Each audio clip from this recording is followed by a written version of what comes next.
أعوذ بالله من الشيطان الرجيم. بسم الله الرحمن الرحيم. ومن يعتصم بالله فقد هدي إلى صراط مستقيم. صدق الله العظيم. الصلاة والسلام عليك يا سيدي يا رسول الله. خذ بيدي قلت حيرتي أدركني. ആദരണീയരായ സാദാത്യങ്ങൾ, ഉസ്താദുമാർ, അഹ്ലുസുന്നത്ത് വൽ ജമാഅത്തിന്റെ കർമ്മധീരരായ ഉമറാക്കൾ, പ്രവർത്തകർ, പ്രിയപ്പെട്ട നാട്ടുകാർ,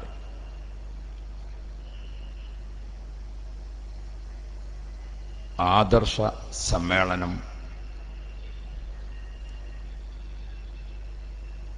നമ്മുടെ കേരളത്തിൻ്റെ വിവിധ ഭാഗങ്ങളിൽ നടക്കുന്നതിൻ്റെ ഭാഗമാണ് പാലക്കാട് ജില്ലയിലെ ചെറുപ്പുളശ്ശേരിയിൽ ഇപ്പോൾ നാം ഒത്തുകൂടിയിട്ടുള്ളത്. കഴിഞ്ഞ പ്രസംഗങ്ങളിൽ കാര്യത്തിൻ്റെ ഗൗരവം നമുക്ക് ബോധ്യപ്പെട്ടിട്ടുണ്ട്. ഈ സമ്മേളനത്തിൻ്റെ മുഖ്യ പ്രഭാഷണത്തിന് ബഹുമാന്യരായ ഖമറുൽ ഉലമ കാന്തപുരം ഉസ്താദ് ഏതാനും മിനിറ്റുകൾക്കകം ഇവിടെ എത്താനിരിക്കുന്നു. അതിനു മുമ്പ് പ്രവർത്തകർ അറിയേണ്ട ഒന്ന് രണ്ട് കാര്യങ്ങൾ ഉണർത്തുകയാണ്. ലോകാലോകങ്ങളുടെ ഉടമസ്ഥൻ അല്ലാഹു മാത്രമാണ്. അല്ലാഹുവിനെ ഭയപ്പെടുക, അവനെ മാത്രം വഴിപ്പെടുക. അല്ലാഹുവിനെ ഭയപ്പെട്ടും വഴിപ്പെട്ടും ജീവിക്കുന്നവർക്ക് ഐഹികവും പാരത്രികവുമായ വിജയം അല്ലാഹു വാഗ്ദത്തം ചെയ്തിട്ടുണ്ട്. അല്ലാഹുവിനെ മുറുകെ പിടിക്കുക, അല്ലാഹുവിലെ വിശ്വാസം അചഞ്ചലമാവുക, എങ്കിൽ പിഴക്കാത്ത സ്വർഗ വഴിയിൽ നിങ്ങളെ അല്ലാഹു ഉറപ്പിച്ചു നിർത്തുമെന്ന് ഖുർആൻ അസന്നിഗ്ധമായി പ്രഖ്യാപിച്ചിട്ടുണ്ട്. നമ്മുടെ ജീവിതത്തിൽ നമുക്ക് അല്ലാഹുവിലുള്ള വിശ്വാസവും ആ വിശ്വാസത്തിലുള്ള പാതയിൽ ഉറച്ചു നിൽക്കുകയും ചെയ്യാൻ നാം പൂർവികരുടെ ചരിത്രം അറിയണം, പഠിക്കണം, പാഠം ഉൾക്കൊള്ളണം. അതുകൊണ്ട് തന്നെയാണ് പൂർവികരുടെ ചരിത്രം പഠിക്കാൻ പ്രചോദനം കൂടുതൽ നൽകിക്കൊണ്ട് വിശുദ്ധ ഖുർആനിലെ 114 അധ്യായങ്ങളിൽ ഒരധ്യായത്തിന് പേര് തന്നെ സൂറത്തുൽ ഖസസ് എന്നാണ്. കഴിഞ്ഞ കാല ചരിത്രങ്ങൾ പരതണം, പഠിക്കണം എന്ന് ഖുർആൻ നമ്മെ ഉണർത്തുന്നു. വിശുദ്ധ ഖുർആനിലെ 1000-ലധികം വരുന്ന ആയത്തുകൾ കഴിഞ്ഞ കാല ചരിത്രം രേഖപ്പെടുത്തുകയാണ്. ചരിത്രത്തിൽ തുല്യതയില്ലാത്ത മഹൽ വ്യക്തിത്വങ്ങൾ ധാരാളം കഴിഞ്ഞു പോയിട്ടുണ്ട്. വിശുദ്ധ ഖുർആൻ അത്തരം മഹൽ വ്യക്തിത്വങ്ങളെ കുറിച്ചൊക്കെ അധ്യായങ്ങൾ തന്നെ കൊടുത്തുകൊണ്ട് പരിചയപ്പെടുത്തുന്നും ഉണ്ട്. അപ്പോൾ പൂർവികരായിരിക്കുന്ന മഹാന്മാരുടെ ചരിത്രം അറിയുക, അവർ പഠിപ്പിച്ചിരിക്കുന്ന റൂട്ടിൽ സഞ്ചരിക്കുക. ഡോക്ടറെയും മരുന്നിനെയും വിശ്വാസമുണ്ടാകുമ്പോൾ മാത്രമേ രോഗിക്ക് ആശ്വാസവും സമാധാനവും ലഭിക്കുകയുള്ളൂ. ഡോക്ടറെ വിശ്വാസമുണ്ട്, മരുന്നിൽ വിശ്വാസമില്ല. അല്ലെങ്കിൽ മരുന്നിൽ വിശ്വാസമുണ്ട്, ഡോക്ടറെ വിശ്വാസമില്ല. ഇത് രണ്ടും രോഗിക്ക് സമാധാനം നൽകുകയില്ല. ഡോക്ടറെയും മരുന്നിനെയും ഒരുപോലെ വിശ്വാസമുണ്ടാകുമ്പോൾ മാത്രമേ രോഗിക്ക് സമാധാനം ലഭിക്കുകയുള്ളൂ. എന്നതുപോലെ നമുക്ക് നേതൃത്വം നൽകിക്കഴിഞ്ഞ മഹാരഥന്മാരായിരിക്കുന്ന ആളുകളും അവർ സഞ്ചരിക്കുന്ന റൂട്ടും അത് രണ്ടും പഠിച്ച് മനസ്സിലാക്കുമ്പോൾ മാത്രമേ സിറാത്തുൽ മുസ്തഖീമിൽ നമുക്ക് സ്ഥിരപ്രതിഷ്ഠ ലഭിക്കുകയുള്ളൂ. ഏതെങ്കിലും ഒന്ന് പിഴച്ചു പോയാൽ നമുക്ക് നഷ്ടം സംഭവിക്കും. വിശ്വാസമാണ് നമ്മുടെ അടിത്തറ. ഇന്നൽ ഈമാന ഉസ്സുൻ, വിശ്വാസമാണ് അടിത്തറ. വൽ അഅ്മാലു ബിനാഉൻ, നാം ചെയ്യുന്ന കർമ്മങ്ങളെല്ലാം ആ അടിത്തറയിൽ പടുത്തുയർത്തപ്പെടുന്ന ബിൽഡിങ്ങുകളാവണം. അതുകൊണ്ട് ആദ്യമായി നമ്മുടെ വിശ്വാസം നന്നാവുക. ആ വിശ്വാസത്തിന്റെ സംരക്ഷണം, വിശ്വാസത്തിന്റെ സുരക്ഷിതത്വം അത് നാം ഉറപ്പുവരുത്തി എത്രമാത്രം കർമ്മനിരതരാകുന്നുവോ അതനുസരിച്ച് നമുക്ക് വിജയമുണ്ടാകും. വിശ്വാസം നന്നായി നാം കർമ്മത്തിനിറങ്ങുമ്പോൾ നമ്മുടെ കർമ്മങ്ങളെല്ലാം ആരാധനയാണ്. ആരാധനകൾ ചെയ്യുമ്പോൾ അതിന് ചില ചിട്ടകളും മര്യാദകളുമൊക്കെ പാലിച്ചുകൊണ്ട് മാത്രമേ ആരാധന ചെയ്യാൻ പറ്റുകയുള്ളൂ. ആരാധനകളുടെ രാജാവ് നമുക്ക് നിസ്കാരമാണ്. ആ നിസ്കാരം നിർവഹിക്കുമ്പോൾ ഓർത്തു നോക്കൂ, നിങ്ങൾ വിശ്വാസത്തെ മുൻനിർത്തി ആരാധനയിലേക്ക് കടക്കുകയാണ്. അതുകൊണ്ടാണ് ആരാധനയുടെ രാജാവാകുന്ന നിസ്കാരം ലോകത്തിന്റെ എവിടെ വെച്ച് നിസ്കരിക്കുകയാണെങ്കിലും അത് കഅബ ശരീഫിലേക്ക് തിരിഞ്ഞുകൊണ്ട് മാത്രമേ പറ്റൂ. നട്ടപ്പാതിര സമയത്തായാലും നട്ടുച്ച നേരത്തായാലും സഹാറ മരുഭൂമിയിലായാലും ഹിമാലയത്തിന് മുകളിലായാലും പാതിരാവിന്റെ കൂരിരുട്ടിൽ ഒരു ചെറിയ ചെറ്റക്കുടിലിന്റെ ഇരുട്ട് മുറിയിലായാലും ആരാധന നിർവഹിക്കുമ്പോൾ അതിന്റെ രാജാവായിരിക്കുന്ന നിസ്കാരം, ആ നിസ്കാരം കഅബ ശരീഫിലേക്ക് തിരിഞ്ഞു നിസ്കരിക്കണം. അല്ലാഹ് എന്നൊരു ഉടമസ്ഥൻ ഉണ്ട്. ആ ഉടമസ്ഥന്റെ ആത്മീയ ഗേഹമുണ്ട്. ആ ആത്മീയ കേന്ദ്രത്തിലേക്ക് തിരിഞ്ഞുകൊണ്ട് അള്ളാഹുവിന് മുന്നിൽ അല്ലാഹു അക്ബർ എന്ന് തുടങ്ങുമ്പോൾ, പ്രിയപ്പെട്ട മുഅ്മിനുകളെ, ഇന്നൽ ഈമാന ഉസ്സുൻ, നമ്മുടെ വിശ്വാസത്തെ ഉറപ്പിച്ച് അതിനു മുകളിൽ ഫൗണ്ടേഷൻ 100% ഉറപ്പുവരുത്തി അതിനു മുകളിൽ ബിൽഡിങ്ങുകൾ കെട്ടുകയാണ് എന്നതുപോലെ ആരാധന നിർവഹിക്കുമ്പോൾ വിശ്വാസമാണ് ആദ്യം നന്നാവേണ്ടത്. കഅബ ശരീഫിലേക്ക് തിരിഞ്ഞു നിൽക്കുക വഴി നാം ഒരേ ഒരല്ലാഹ്, ലോകത്തെ എവിടെയുള്ള മുസൽമാനും അവന്റെ വിശ്വാസത്തിന്റെ അടിത്തറ അല്ലാഹ്, ആ അല്ലാഹുവിലേക്ക്, ആ അല്ലാഹുവിന്റെ ഭവനത്തിലേക്ക് നാം തിരിഞ്ഞു നിൽക്കുമ്പോൾ അല്ലാഹു അക്ബർ ചൊല്ലുകയാണ്. നമ്മുടെയും അല്ലാഹുവിന്റെയും ഇടക്ക് കഅബ ശരീഫ്, അത് ഈമാനിന്റെ ശിആറാണ്. അതിലേക്ക് തിരിഞ്ഞുകൊണ്ടാണ് നമ്മുടെ നിസ്കാരം. ആ നിസ്കാരത്തിന് വേണ്ടി നാം നിൽക്കുമ്പോൾ പ്രിയപ്പെട്ട സഹോദരന്മാരെ, അണിചേർന്ന് നിൽക്കുക അതിന്റെ മര്യാദയിൽപ്പെട്ടതാണ്. അതിന് ഒരു ലീഡറെ അംഗീകരിച്ചുകൊണ്ട് നിൽക്കുക അതതിന്റെ ഏറ്റവും പ്രധാനപ്പെട്ട മര്യാദയാണ്. ലീഡറുടെ ഓർഡർ അനുസരിച്ച് നമ്മുടെ ആട്ടവും അനക്കവും ശ്രദ്ധിക്കുക. അങ്ങനെ ആരാധനയ്ക്ക് എത്രയാണ് നിബന്ധനകൾ പഠിപ്പിച്ചിട്ടുള്ളത്? ഈ ആരാധനയാണ് നാം ചെയ്യുന്ന സംഘടനാ പ്രവർത്തനം എന്ന കർമ്മങ്ങൾ. അതുകൊണ്ട് തന്നെ ഒരു സംഘാടകനെ സംബന്ധിച്ചിടത്തോളം, ഒരു സംഘടനാ സുഹൃത്തിനെ സംബന്ധിച്ചിടത്തോളം അവന് തികച്ചും ഒരു നേതൃത്വത്തെ അന്വേഷിക്കേണ്ടതുണ്ട്, ഒരു നേതൃത്വത്തെ സ്വീകരിക്കേണ്ടതുണ്ട്. ഞാൻ നേതൃത്വത്തിന്റെ നിർദ്ദേശം, ആ നേതൃത്വത്തിന്റെ കൽപ്പന, ആ നേതൃത്വത്തിന്റെ ഉപദേശം, ആ നേതൃത്വത്തിന്റെ ചിട്ടകൾ അത് 100% പാലിച്ചുകൊണ്ട് മാത്രമേ അവന്റെ കർമ്മങ്ങളെ മുന്നോട്ട് നീക്കാൻ പറ്റുകയുള്ളൂ. ഇമാമ് ഒരു വഴിയിലും മഅ്മൂമ് മറ്റൊരു വഴിയിലും ആയാൽ പറ്റില്ല. ഒന്ന്. രണ്ടാമത്തത്, ഇമാമിനെ നിശ്ചയിക്കുമ്പോൾ അർഹതപ്പെട്ടവനെ നിശ്ചയിച്ചിരിക്കണം.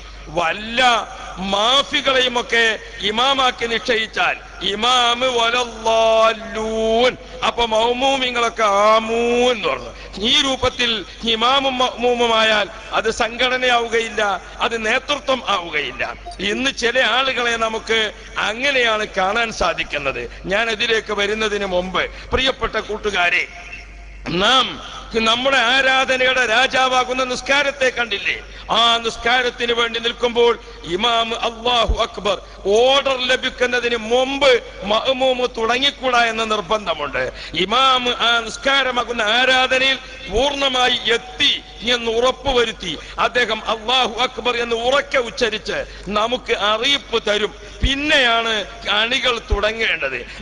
തുടങ്ങുമ്പോൾ ഇമാമ് എവിടേക്ക് തിരിഞ്ഞു നിൽക്കുന്നു, ഇമാമ് എന്ത് വിശ്വസിക്കുന്നു, ഇമാമ് ഏത് നിസ്കരിക്കുന്നു, ഇമാമ് ഏത് കർമ്മങ്ങൾ ചെയ്യുന്നു, അത് ഇമാമിനോട് ചുവട് പിടിച്ചുകൊണ്ട് പോകണം. അങ്ങനെ ചുവട് പിടിച്ചുകൊണ്ട് പോകുമ്പോൾ പ്രിയപ്പെട്ട സഹോദരങ്ങളെ, ഇമാമ് വലദ്ദാലീൻ, അപ്പൊ കണ്ട നിങ്ങൾ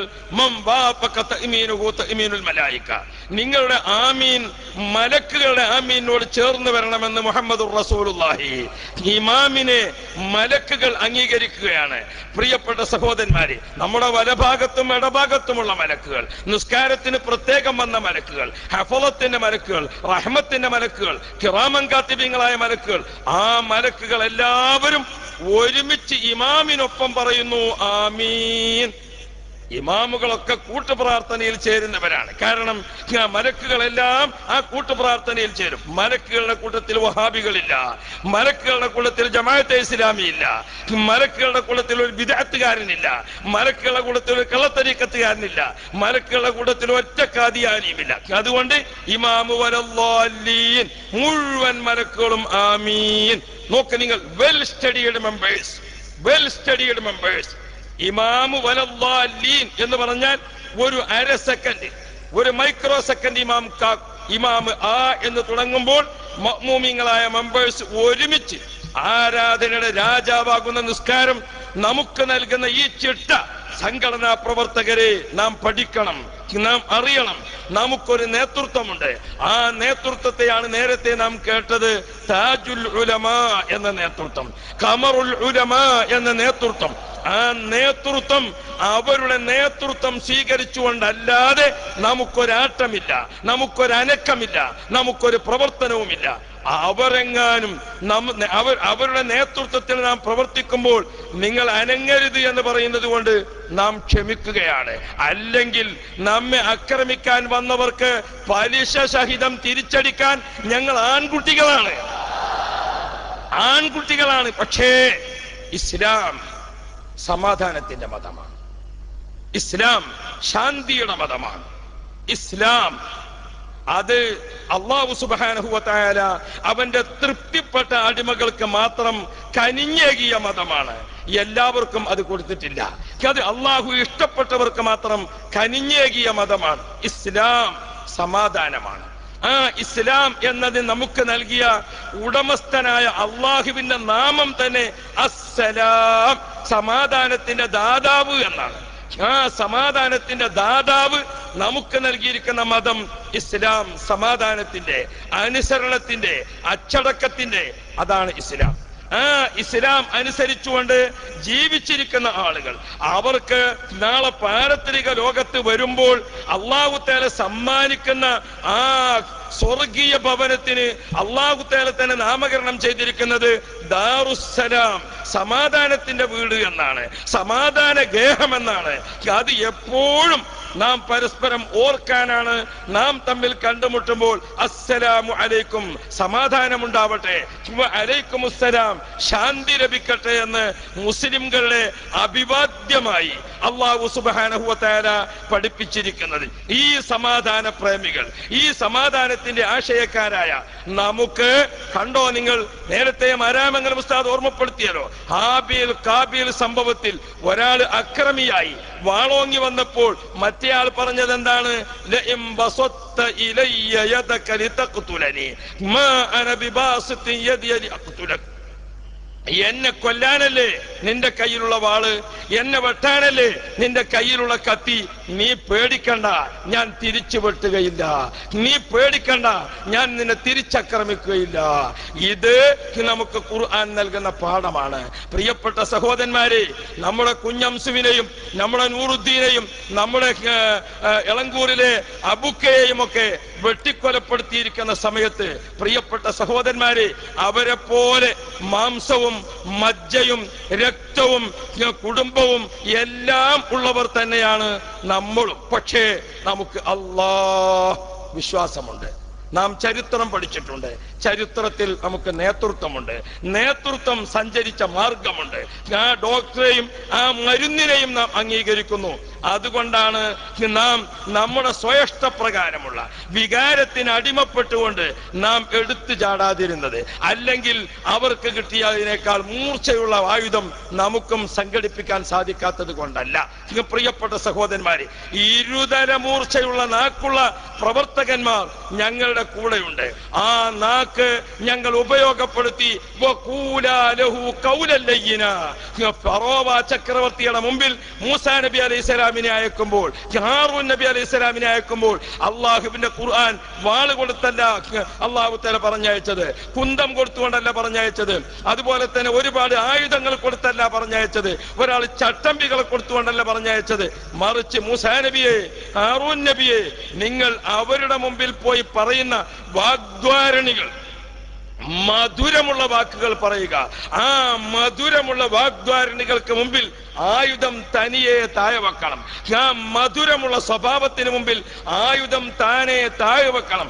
അങ്ങനെ ആയുധധാരികളായി നിങ്ങളെ ആക്രമിക്കാൻ വന്നവർ നിങ്ങളെ മധുരമുള്ള ആശയത്തിന് മുമ്പിൽ കീഴടങ്ങി അവർ നിങ്ങളുടെ അനുയായികളാകണം നബിയെ എന്ന് പഠിപ്പിച്ചുകൊണ്ടാണ് മൂസ നബി അലൈഹി സ്വലാമിനെ അള്ളാഹു നിശ്ചയിച്ചതെങ്കിൽ, ഹാറൂൻ നബി അലൈഹി സ്വലാമിനെ നിശ്ചയിച്ചതെങ്കിൽ ചരിത്രം പഠിക്കണമെന്ന് പറഞ്ഞത് വെറുതെ അല്ല, ചരിത്രത്തിന്റെ മാർഗങ്ങൾ അറിയണമെന്ന് പറഞ്ഞത് വെറുതെ അല്ല. ചരിത്രത്തിലേക്ക് വരിക, നമുക്ക് ഒരുപാടുണ്ട് പ്രിയപ്പെട്ട സഹോദരന്മാരെ.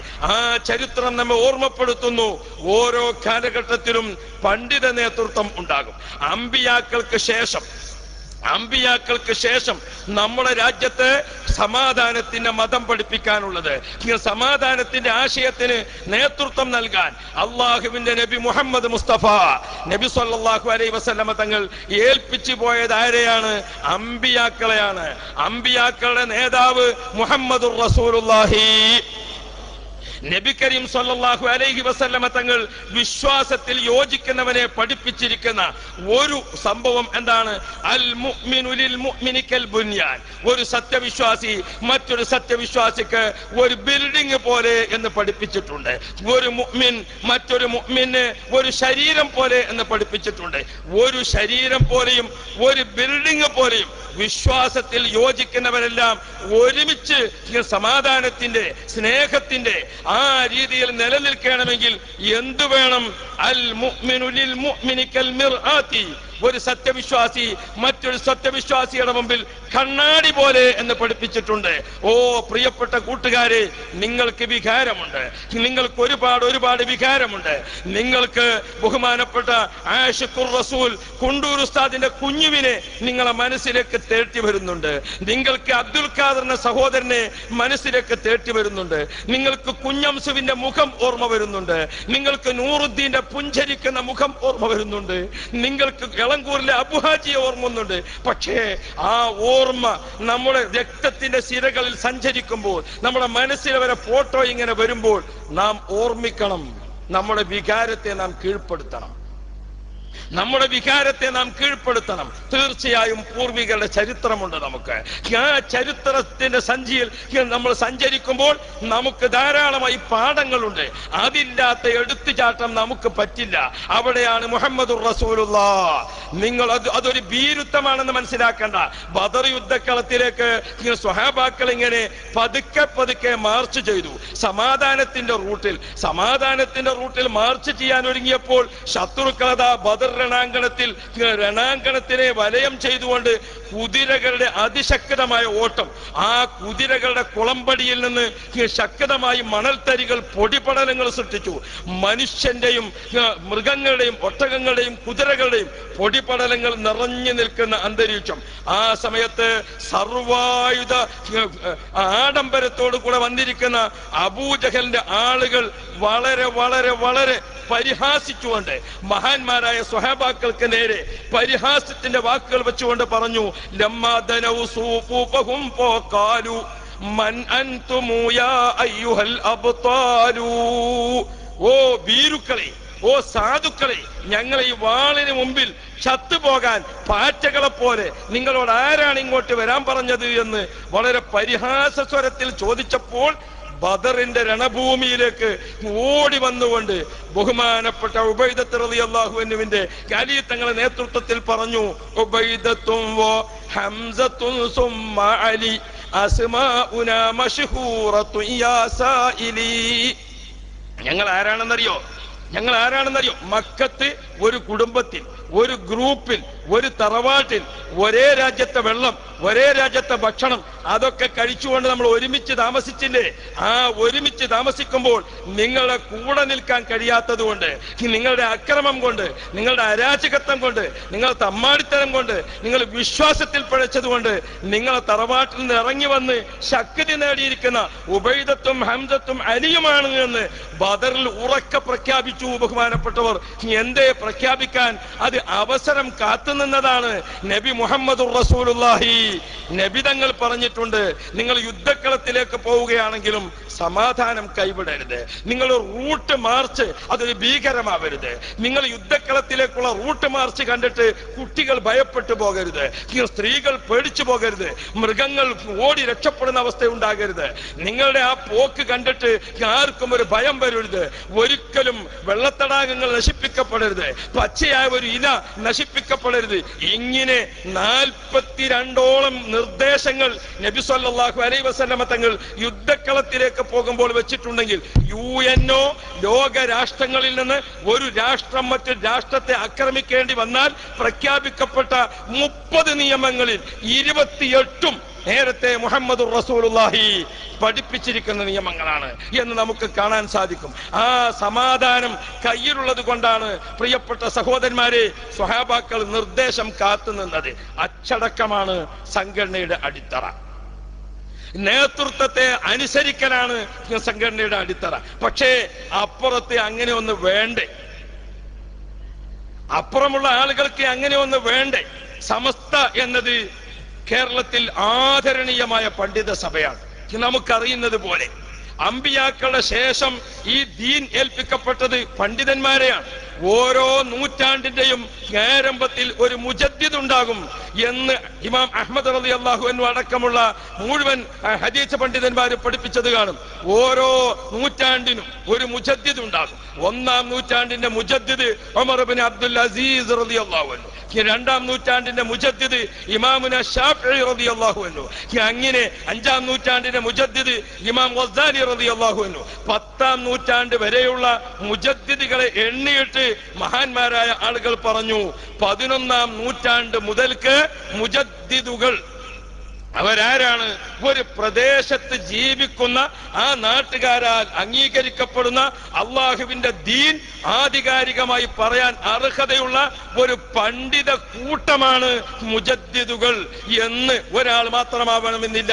10-ാം നൂറ്റാണ്ടിന് ശേഷം ഒരു കൂട്ടം ഉലമ ആണ് മുജദ്ദിദ്. അത് ആ നാട്ടിലെ ജനങ്ങളാൽ അംഗീകരിക്കപ്പെടുന്ന, ജനങ്ങളാൽ ആദരിക്കപ്പെടുന്ന, ജനങ്ങൾക്ക് മതവിധി പറയാൻ ആധികാരികമായി അർഹതയുള്ള ഒരു കൂട്ടം ആളുകൾ, അവരത്രേ മുജദ്ദിദുകൾ എന്ന് പഠിപ്പിച്ചിട്ടുണ്ട്.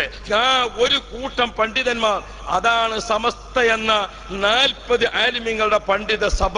ആ 40 ആലിമീങ്ങൾ നേരത്തെ വരക്കൽ മുല്ലക്കോയ തങ്ങൾ, യാ റബ്ബ് യാ റബ്ബ്, കോഴിക്കോട് പട്ടണത്തിൽ വരക്കൽ മുല്ലക്കോയ തങ്ങൾ അവർകൾ വീട്ടിൽ നിന്നിറങ്ങി ബഹുമാനപ്പെട്ടവരിങ്ങനെ നടക്കുമ്പോൾ ജാതി മതഭേദമന്യേ എല്ലാ ആളുകളും ആദരവോടുകൂടെ എഴുന്നേറ്റ് നിൽക്കുന്നു. ബഹുമാനപ്പെട്ടവർ ബ്രിട്ടീഷുകാരന്റെ കോടതിയിലേക്ക് അങ്ങോട്ട് കയറി ചെന്നാൽ അംഗീകരിക്കപ്പെട്ട കാളിയാണ് വരക്കൽ മുല്ലക്കോയ തങ്ങൾ. ബ്രിട്ടീഷുകാരന്റെ കോടതിയിലേക്ക് കയറി ചെന്നാൽ ജഡ്ജിയും മറ്റുള്ളവരും എഴുന്നേറ്റ് സ്വീകരിച്ച് കസേരയിട്ട് കൊടുക്കുന്നു. ആ വലിയ മഹത്വത്തിന്റെ നേതൃത്വത്തിലാണ് സമസ്ത എന്ന പണ്ഡിത സഭ വന്നത്. ആ പണ്ഡിത സഭയിൽ 40 ആലിമീങ്ങൾ, അവര് മുജദ്ദിദുകളാണ്. അവര് മൂസാ നബിയുടെ സ്ഥാനത്താണ്, അവര് ഈസാ നബിയുടെ സ്ഥാനത്താണ്, അവര് ഇബ്രാഹിം നബിയുടെ സ്ഥാനത്താണ്. പ്രിയപ്പെട്ട മുഅ്മിനീങ്ങളെ, ആ പാരമ്പര്യം കാത്തു സൂക്ഷിച്ചുകൊണ്ട് പോന്ന സമസ്ത എന്ന പണ്ഡിത സഭ ഇന്ന് ആരാണെന്നറിയാമോ? ബഹുമാനപ്പെട്ട കണ്ണിയത്ത് ഉസ്താദ് ഹയാത്തുള്ളപ്പോൾ അവിടുത്തെ പ്രിയപ്പെട്ട ശിഷ്യൻ, അവിടുത്തെ എല്ലാവിധ അംഗീകാരവുമുള്ള ശിഷ്യൻ, ബഹുമാനപ്പെട്ട കോട്ടുമൽ ഉസ്താദിനെ പോലുള്ള, അതേപോലെ തന്നെ വാണിയമ്പലം അബ്ദുറഹ്മാൻ മുസ്ലിയാരെ പോലുള്ള വലിയ പർവ്വത തുല്യരായ ആലിമീങ്ങളൊക്കെ ഉള്ളപ്പോൾ തന്നെ സമസ്തയുടെ ഉപാധ്യക്ഷനായി നിയമിക്കപ്പെട്ടത് താജുൽ ഉലമ ഉള്ളാളത്തെ തങ്ങളാണ്. നമുക്കറിയാമല്ലോ, ഇന്ന് പ്രിയപ്പെട്ട സഹോദരന്മാരെ, ഖമരിയ വർഷപ്രകാരം, ഹിജറ വർഷപ്രകാരം 98 വയസ്സ് എത്തി നിൽക്കുന്ന മഹാൻ നമുക്കറിയാം. ബഹുമാനപ്പെട്ട താജുൽ ഉലമ തങ്ങൾ ഏറ്റവും വലിയ സയ്യിദാണ്, ആലിമാണ്, താളിയാണ്, മുദർരിസാണ്, 18 ത്വരീഖത്തിന്റെ ശൈഖാണ്.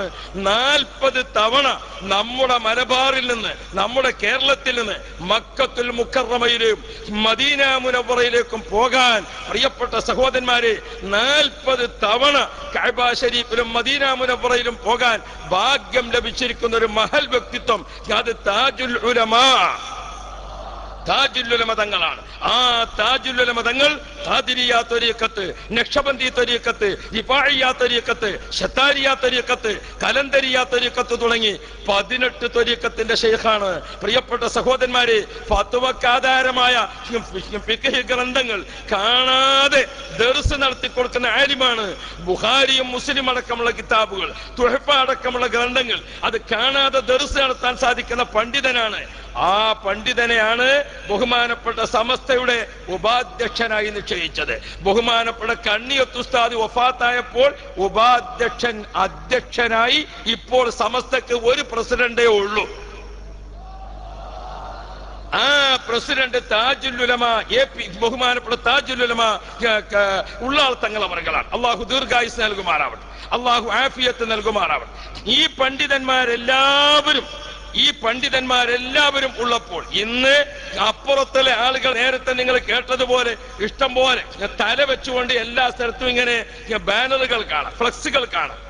സുബ്ഹാനല്ലാഹ്, ഫ്ലക്സുകളിൽ മാത്രം ശംസുൽ ഉലമയെ പരിചയപ്പെട്ടിരിക്കുന്ന ആളുകളുണ്ട്. ഈ അലി ഉസ്താദിനെ പോലുള്ള ആളുകൾ ശംസുൽ ഉലമയുടെ പാണ്ഡിത്യത്തെ 100% ബോധ്യപ്പെട്ട് അവിടുത്തെ ശിഷ്യത്വം സ്വീകരിച്ച് ഓതിപ്പടിച്ചിരിക്കുന്ന മഹാന്മാരാണ്. ആ മഹാന്മാർ കാണിച്ചു തന്ന റൂട്ടിൽ ഇപ്പോഴും സഞ്ചരിക്കുന്നവരാണ്. ഇപ്പോഴത്തെ പുതിയ തലമുറയിലെ കുട്ടികൾ ബഹുമാനപ്പെട്ട ശംസുൽ ഉലമയെ കണ്ടു. എവിടെ നിന്ന് കണ്ടു? മാലിന്യ കൂമ്പാരത്തിൽ നിന്ന് ഒരു ഫ്ലക്സ് കിട്ടിയപ്പോൾ അതിലുണ്ട് ചളി പിടിച്ച് കിടക്കുന്ന ശംസുൽ ഉലമ. ഈ ശംസുൽ ഉലമക്ക് ഈ അവസ്ഥ എത്തിച്ചതാണോ ശംസുൽ ഉലമയോടുള്ള സ്നേഹം? ഇതാണോ നിങ്ങളുടെ സമസ്തയുടെ പ്രേമം? ഇതാണോ നിങ്ങളുടെ ദീനിയായ പ്രവർത്തനം? ഇന്നത്തെ പുതിയ തലമുറയിലെ ആളുകൾ ശംസുൽ ഉലമയെ കണ്ടത് മാലിന്യ കൂമ്പാരത്തിലാണ്. അവര് കണ്ണിയത്ത് ഉസ്താദിനെ കണ്ടത്, അവര് മറ്റു പല സമസ്തയുടെ ആലിമീങ്ങളെയും കണ്ടത് മാലിന്യ കൂമ്പാരത്തിൽ കിടക്കുന്നതാണ്. പ്രിയപ്പെട്ട സഹോദരന്മാരെ, ഇത് നിങ്ങൾക്ക് എവിടെ നിന്ന് കിട്ടിയ ദീനാണ് എന്ന് നേരത്തെ ചോദിച്ചത് അതാണ്. ഇരിക്കട്ടെ, ഞാൻ പറഞ്ഞു വന്നത് ശംസുൽ ഉലമയും ബഹുമാനപ്പെട്ട സദഖത്തുള്ള ഉസ്താദും അതുപോലെ തുടങ്ങിയ മഹാരഥന്മാരെല്ലാം ഉള്ളപ്പോൾ സമസ്തയെ ചലനാത്മകമാക്കാൻ, ആലിമീങ്ങളുടെ തീരുമാനത്തെ പൊതുജനങ്ങളിൽ എത്തിക്കാൻ, ആലിമീങ്ങളുടെ തീരുമാനത്തെ വിദ്യാസമ്പന്നർക്ക് മലയാള ഭാഷയിൽ വ്യക്തമായി പ്രസംഗിച്ച് പഠിപ്പിച്ചു കൊടുക്കാൻ, അന്ന് ലേഖനങ്ങൾ എഴുതാൻ ആധികാരികമായി സുന്നത്തും ബിദ്അത്തും ഔലിയാക്കളും കറാമത്തും തവസ്സുലും ഇസ്തിഗാസയും സ്ത്രീകളും ജുമുഅ ജമാഅത്തും ഖുതുബയും ഭാഷയും എന്നിങ്ങനെ തുടങ്ങി ആലിമീങ്ങൾ അഖീദയുമായി ബന്ധപ്പെട്ടുകൊണ്ട് ചർച്ച ചെയ്യുന്ന വിഷയങ്ങൾ സാധാരണക്കാർക്ക് സ്ഫടികസ്ഫുട സമാനമായി അത് മനസ്സിലാക്കി കൊടുക്കാൻ ബഹുമാനപ്പെട്ട സഹോദരന്മാരെ, അന്നത്തെ 40 ആലിമീങ്ങൾ ഒരുമിച്ച് തീരുമാനിച്ചുകൊണ്ടാണ് ബഹുമാനപ്പെട്ട കാന്തപുരം ഉസ്താദ് സമസ്തയിലേക്ക് കയറി വരുന്നത്. ബഹുമാനപ്പെട്ടവർ ഓടിളക്കി മുകൾ ഭാഗത്ത് നിന്ന് കയറി വന്നതല്ല. സമസ്തയിലേക്ക് കാന്തപുരം ഉസ്താദ് കടന്നു വന്നത് പ്രിയപ്പെട്ട മുഅ്മിനീങ്ങളെ, ഇത്രയും വലിയ ആലിമീങ്ങൾ, ആ ആലിമീങ്ങൾ എല്ലാവരും കൂടി എങ്കിൽ ആ കാര്യം ചെയ്യാൻ കാന്തപുരമാവട്ടെ, ആ പ്രസംഗം ചെയ്യാൻ കാന്തപുരമാവട്ടെ, ആ കാര്യം വിശദീകരിക്കാൻ മന്ത്രിമാരിലേക്ക്, MLA-മാരിലേക്ക്, വിദ്യാസമ്പന്നരിലേക്ക്, ആരിലേക്കും കയറി ചെല്ലാൻ അത് കാന്തപുരമാവട്ടെ എന്ന് തീരുമാനിച്ചത് അദ്ദേഹത്തിന്റെ പാണ്ഡിത്യം കൊണ്ടാണ്, അദ്ദേഹത്തിന്റെ വ്യക്തിത്വം കൊണ്ടാണ്, അദ്ദേഹത്തിന്റെ കഴിവ് കൊണ്ടാണ്. ആ കഴിവ് സമസ്തയുടെ കഴിഞ്ഞ കാല ആലിമ്യങ്ങൾക്ക് ബോധ്യപ്പെട്ടു. അങ്ങനെ ശംസുൽ ഉലമ ഇരിക്കുന്ന നേരെ അപ്പുറത്തെ കസേരയിൽ ജോയിന്റ് സെക്രട്ടറിയായി ഇരിക്കാൻ അന്ന് മുതൽക്ക് ഭാഗ്യം ലഭിച്ചു പോന്നു ഷെയ്ഖുന കാന്തപുരം ഉസ്താദിന്. ഇപ്പോൾ ശംസുൽ ഉലമ ഇല്ല, ജോയിന്റ് സെക്രട്ടറിയുടെ കസേര ജനറൽ സെക്രട്ടറി ആയിട്ടുണ്ട്. ഇപ്പൊ സമസ്തക്ക് ഒരു ഒറ്റ സെക്രട്ടറിയേ ഉള്ളൂ, അത് ഖമറുൽ ഉലമ. അപ്പുറത്തിരിക്കുന്ന ആളുകളോട് ഞങ്ങൾ പല പ്രാവശ്യം ചോദിച്ചു, നിങ്ങളുടെ സമസ്തയുടെ 40 ആലിമീങ്ങളുടെ പേരൊന്ന് പ്രസിദ്ധീകരിക്കാമോ എന്ന്. 40 ആലിമീങ്ങളുടെ പേരൊന്ന് പ്രസിദ്ധീകരിക്കാമോ എന്ന് നമ്മൾ പല പ്രാവശ്യം ചോദിച്ചു. ഇല്ല, ആലിമീങ്ങൾ ഇല്ല പ്രിയപ്പെട്ട സഹോദരന്മാർ. അതുകൊണ്ട് തന്നെ നേതൃത്വം ഇല്ലാതെ പാണ്ഡിത്യമില്ലാത്ത സമസ്തയായി പ്രിയപ്പെട്ട സഹോദരന്മാരെ അപ്പുറത്തിരിക്കുന്ന സമസ്ത അധപ്പതിച്ചിട്ടുണ്ട്.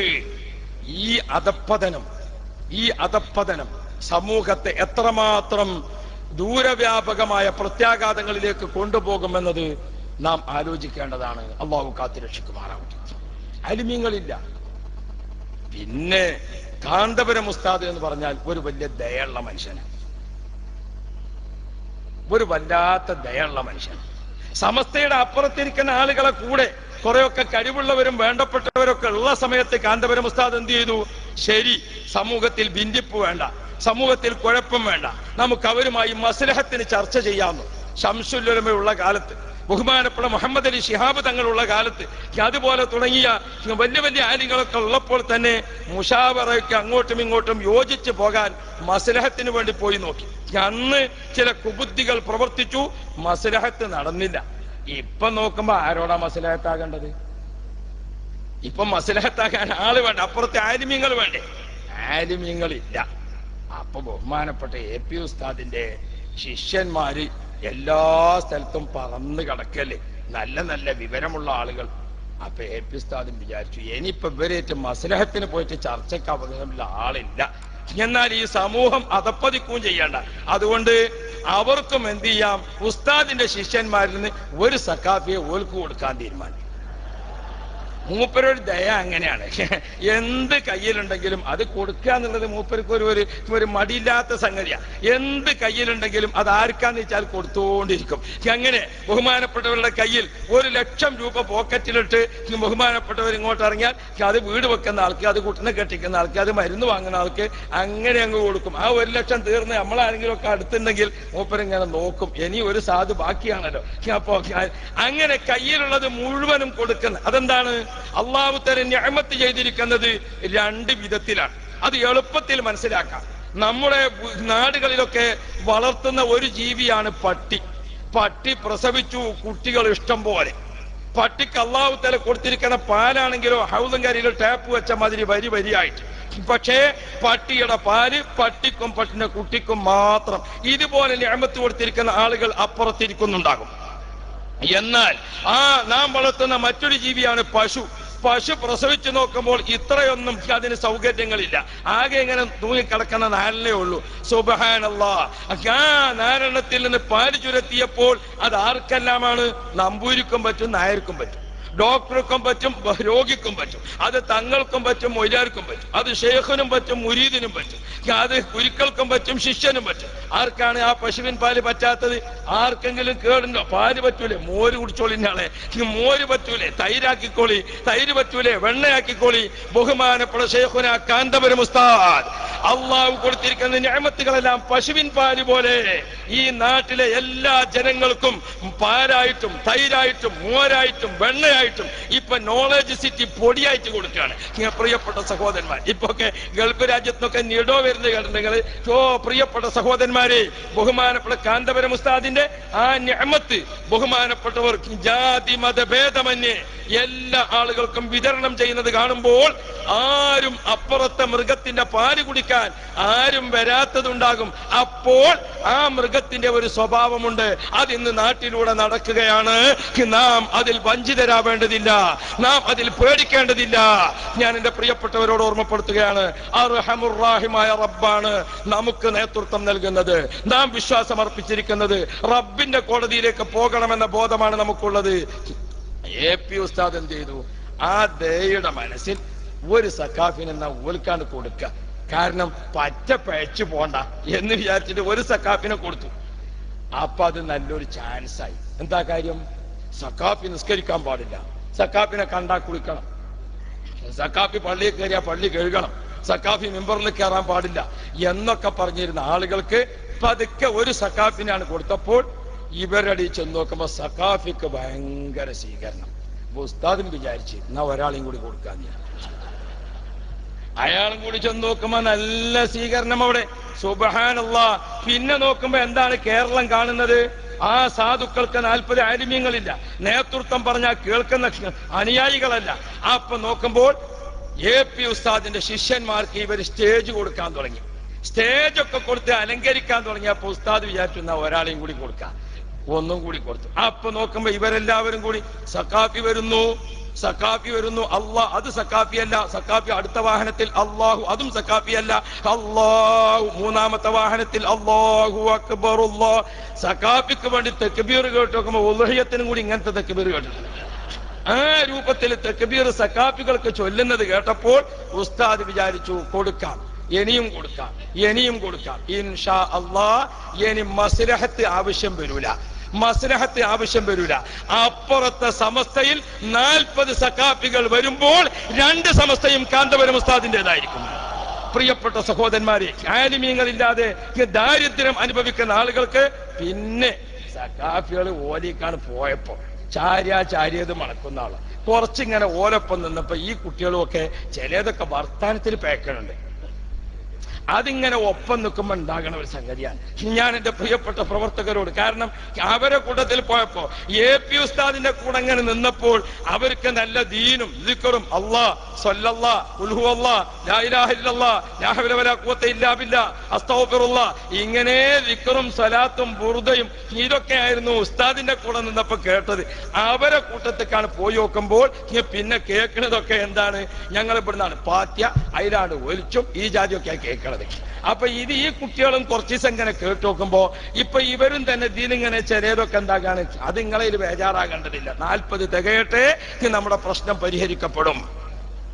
ഞാൻ എന്റെ പ്രിയപ്പെട്ടവരോട് ഓർമ്മപ്പെടുത്തുന്നത് 40 ആലിമീങ്ങൾ ഉണ്ടാകണല്ലോ. അപ്പൊ നമ്മളാണ് കൊടുത്ത് അതൊരു 40 പൂർത്തിയാകുമ്പോൾ ഇൻഷാ അല്ലാഹ് സമസ്ത ആ കുട്ടികളെ കയ്യിലാവും. അപ്പൊ ഇൻഷാ അല്ലാഹ് സമസ്ത ഒന്നായി. അപ്പൊ ഒരൊറ്റ സെക്രട്ടറി ഉണ്ടാവുള്ളൂ, അത് കാന്തപുരം ഉസ്താദായിരിക്കും. അതുകൊണ്ട് പ്രിയപ്പെട്ട പ്രവർത്തകരെ, അച്ചടക്കത്തിൽ നിൽക്കുക, കുറച്ചുകൂടി ക്ഷമിക്കുക. ഒരു സംഘടന നടത്തിക്കൊണ്ടു പോകുമ്പോൾ ചില ഹിക്മത്തുകളൊക്കെ ഉണ്ടാകും, ചില തന്ത്രങ്ങളൊക്കെ ഉണ്ടാകും. ആ ഹിക്മത്തുകളും തന്ത്രങ്ങളും ഒക്കെ താഴേക്കടയിലേക്ക് പെട്ടെന്ന് അങ്ങോട്ട് ബോധ്യപ്പെട്ടോളണം എന്നില്ല. നിങ്ങൾ നേതൃത്വത്തെ നോക്കിയിരിക്കുക, നിങ്ങൾ നേതൃത്വത്തെ കാത്തിരിക്കുക. നമുക്ക് അത്ഭുതങ്ങൾ സംഭവിക്കുന്നത് കാത്തിരുന്ന് കാണാം. സർവശക്തൻ തുണക്കുമാറാവട്ടെ. ഞാൻ എന്റെ പ്രിയപ്പെട്ട കൂട്ടുകാരോട് ഉണർത്തുന്നത്, നാം നിൽക്കുന്നത് അള്ളാഹുവിന്റെ ദീനിലാണ്. ആ ദീൻ നമുക്ക് ഈ രാജ്യത്ത് പ്രചരിപ്പിക്കണം. നമുക്ക് ദീനിന്റെ നേർക്ക് നേരെയുള്ള ശത്രുക്കളായി വന്ന വിദഈ പ്രസ്ഥാനക്കാരുണ്ട്. വഹാബിസം, മൗദൂദിസം, ഖാദിയാനിസം, തബ്ലീഗിസം, ഇങ്ങനെ തുടങ്ങി ഒരുപാട് ഇസങ്ങൾ നമ്മുടെ നാട്ടിലുണ്ട്.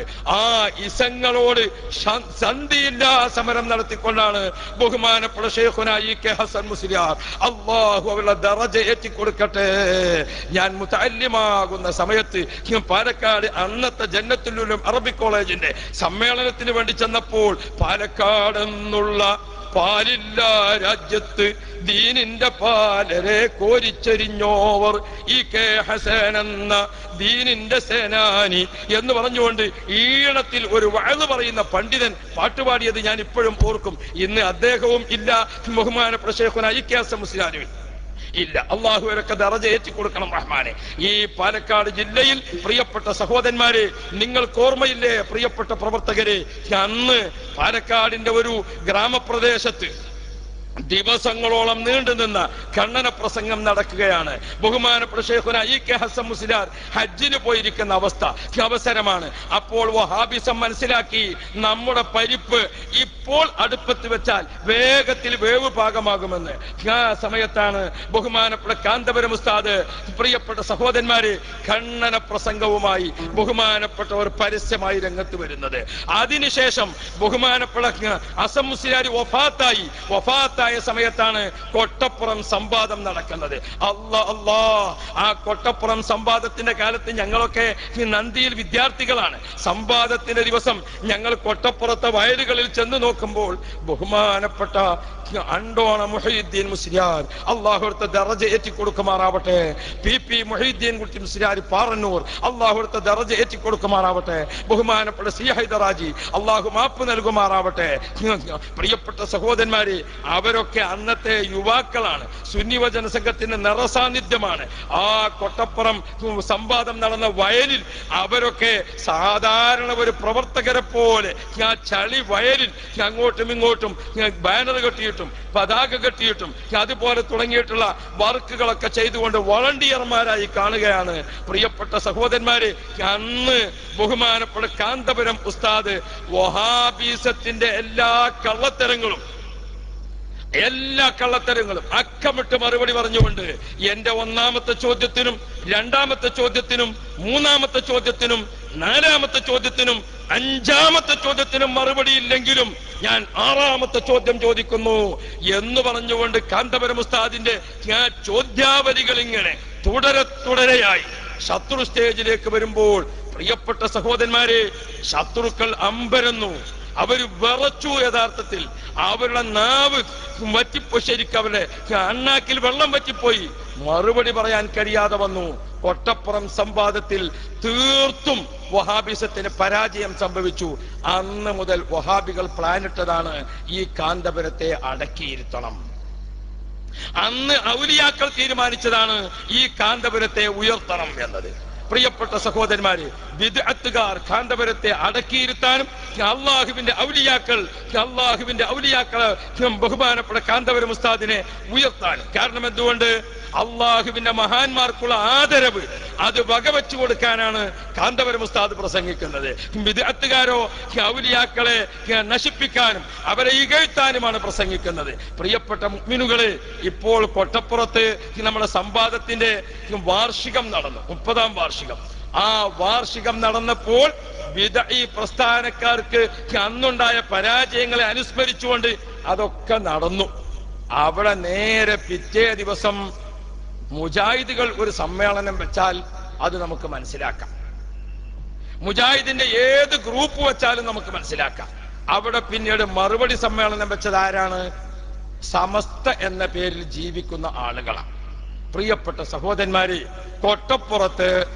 കൊട്ടപ്പുറത്ത് മുജാഹിദിനേറ്റ പരാജയത്തിൽ എല്ലാ അർത്ഥത്തിലും അതിന് നേതൃത്വം നൽകിയത് കാന്തപുരം ഉസ്താദാണെന്ന് അറിയാത്തവരില്ല. ആ സമ്മേളനത്തിൽ പ്രസംഗിക്കാൻ വന്നു.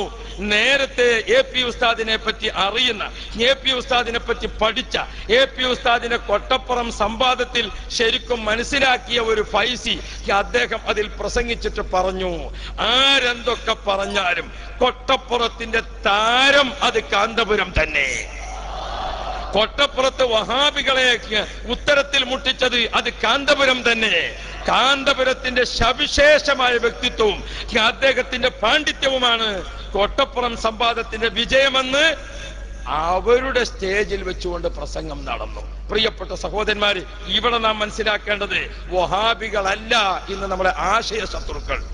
ഇപ്പോൾ അപ്പുറത്തിരിക്കുന്ന സമസ്ത ആശയത്തിന്റെ ശത്രുക്കളായി മാറിയിട്ടുണ്ട്. അവർ ആശയത്തിന്റെ ശത്രുക്കളായി മാറിയിട്ടുണ്ട്. പ്രിയപ്പെട്ട സഹോദരന്മാരെ, ഇസ്ലാം ദീൻ അത് നമുക്ക് സമാധാനത്തിന്റെ മതമായി അല്ലാഹു സുബ്ഹാനഹു വ തആല നൽകിയപ്പോൾ നോക്കൂ നിങ്ങൾ, വിവിധ സ്ഥലങ്ങളിൽ ആയുധങ്ങൾ എടുത്ത് രംഗത്ത് വരുന്നു. ഒരു മുഅ്മിനായ മനുഷ്യനെ മനഃപൂർവം ഒളിച്ചിരുന്ന് എല്ലാവിധ സന്നാഹങ്ങളും നേരത്തെ ഒരുക്കി കൊല ചെയ്യുക. ഇത് ഏത് സമസ്തന്റെ നയമാണ്? ഇത് ഏത് പണ്ഡിതന്മാര് പഠിപ്പിച്ചതാണ്? ഏത് ദീൻ പഠിപ്പിച്ചതാണ്?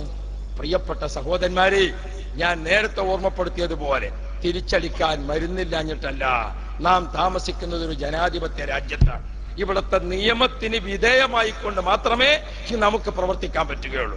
നാം ഈ രാജ്യത്ത് ജീവിക്കുമ്പോൾ ഇസ്ലാമിന്റെ ഏറ്റവും പ്രധാനപ്പെട്ട അടിത്തറ ഒന്ന് ഇബാദത്ത്, ആരാധനാ കാര്യങ്ങൾ. അതിന് നമുക്കിവിടെ 100% സ്വാതന്ത്ര്യമുണ്ട്.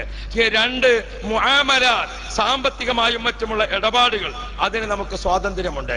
4 മുനാക്കഹാത്ത്, വൈവാഹിക ജീവിത രീതി, അത് സംരക്ഷിക്കാൻ നാം മെനക്കെടുമ്പോൾ നമുക്കത് പൂർത്തിയായി കിട്ടും. പ്രിയപ്പെട്ടവര്, 4ാമത്തേത് ജിനായാത്ത്, സിവിൽ ക്രിമിനൽ നടപടികളാണ്. ആ സിവിൽ ക്രിമിനൽ നടപടികൾ അതിലേക്ക് കടക്കാൻ നിയമത്തിന്റെ റൂട്ടിലേക്ക് പോകലല്ലാതെ നിയമം കയ്യിലെടുക്കാൻ രാജ്യത്തെ ഭരണഘടന അനുവദിക്കുന്നില്ല. 1. 2ാമത്തത്, നാം വിശ്വസിക്കുന്ന ദീൻ നമ്മെ ആലിമീങ്ങൾ പഠിപ്പിക്കുമ്പോൾ ഒരു ആലിമും നമുക്കതിന് സമ്മതം തരുന്നില്ല. അതുകൊണ്ടാണ് പ്രിയപ്പെട്ട മുഅ്മിനീങ്ങളെ, വികാരത്തിന് അടിമപ്പെട്ടുകൊണ്ട് പ്രവർത്തകരെ നാം എടുത്തു ചാടാത്തത്. എന്റെ പ്രിയപ്പെട്ട ഞാൻ നേരത്തെ ഓതി വെച്ച നബി മുഹമ്മദുർ റസൂലുള്ളാഹ്, നബി കരീം സല്ലല്ലാഹു അലൈഹി വസല്ലമ, സത്യവിശ്വാസികൾക്ക് ഉണ്ടാകേണ്ട സ്വഭാവം, അവരുടെ ഗുണം, അവരുടെ പ്രത്യേകത, അതൊക്കെ ഇങ്ങനെ പഠിപ്പിച്ചുകൊണ്ട് പറഞ്ഞു, ഒരു മുഅ്മിൻ മറ്റൊരു മുഅ്മിന് ബിൽഡിംഗ് പോലെ, ഒരു മുഅ്മിൻ മറ്റൊരു മുഅ്മിന് ഒരു ശരീരം പോലെ, ഒരു മുഅ്മിൻ മറ്റൊരു മുഅ്മിന് മുമ്പിൽ കണ്ണാടി പോലെ. എന്താണ് കണ്ണാടി പോലെ എന്ന് പറഞ്ഞാൽ? നാം നമ്മുടെ വീട്ടിന്റെ ചുമരിൽ വെച്ചിരിക്കുന്ന കണ്ണാടി, ആ കണ്ണാടിയുടെ മുമ്പിലേക്ക് നാം ഈ സമ്മേളനത്തിന് വരാൻ ഒരുങ്ങുക. അപ്പൊ നമ്മുടെ ഡ്രസ്സൊക്കെ മാറ്റി റെഡിയായി കണ്ണാടിയുടെ മുമ്പിൽ ഇങ്ങനെ പോയി നിന്നപ്പോൾ എന്താണ് കണ്ണാടിയുടെ സ്വഭാവം? കണ്ണാടി നമ്മെ നോക്കുന്നു, നാം കണ്ണാടിയിലേക്ക് നോക്കുന്നു. എന്താണ് കണ്ണാടി നമുക്ക് കാണിച്ചു തരുന്നത്? നമ്മുടെ ശരീരത്തിന്റെ ബാഹ്യമായ ഭാഗം. മാന്യന്മാർക്കിടയിൽ കൂടുമ്പോൾ നമ്മുടെ വസ്ത്രത്തിലോ നമ്മുടെ ശരീരത്തിലോ ബാഹ്യമായ എവിടെയെങ്കിലും വല്ല അയബുകളുണ്ടോ, വല്ല പോരായ്മകളുണ്ടോ, വല്ല മാലിന്യമുണ്ടോ? കണ്ണാടി നമുക്ക് അതാണ് കാണിച്ചു തരുന്നത്. ഒരു സത്യവിശ്വാസി മറ്റൊരു സത്യവിശ്വാസിയുടെ മുമ്പിൽ കണ്ണാടി പോലെ എന്ന് പറഞ്ഞാൽ, പ്രിയപ്പെട്ട മുഅ്മിനീങ്ങളെ, എന്താണത് പഠിപ്പിക്കുന്നത്? കണ്ണാടി നമുക്ക് കാണിച്ചു തരുന്നത് നമ്മുടെ ബാഹ്യമായ അത് മാത്രമാണ്. നമ്മുടെ തലപ്പാവിനുള്ളിൽ തൊപ്പിയുണ്ടോ, ആ തൊപ്പി പുതിയതാണോ പഴയതാണോ, അതിന് വല്ല അഴുക്കുമുണ്ടോ, അത് കണ്ണാടിയുടെ നോട്ടത്തിൽപ്പെട്ടതല്ല. കണ്ണാടി നമ്മെ ബാഹ്യമായി നോക്കുന്നു എന്ന്. രണ്ടാമത്, ആ കണ്ണാടി നമുക്ക് നിശബ്ദമായി നമ്മുടെ ഐബ് കണ്ണാടി നമ്മെ ഉണർത്തുകയാണ്. എന്താണ്?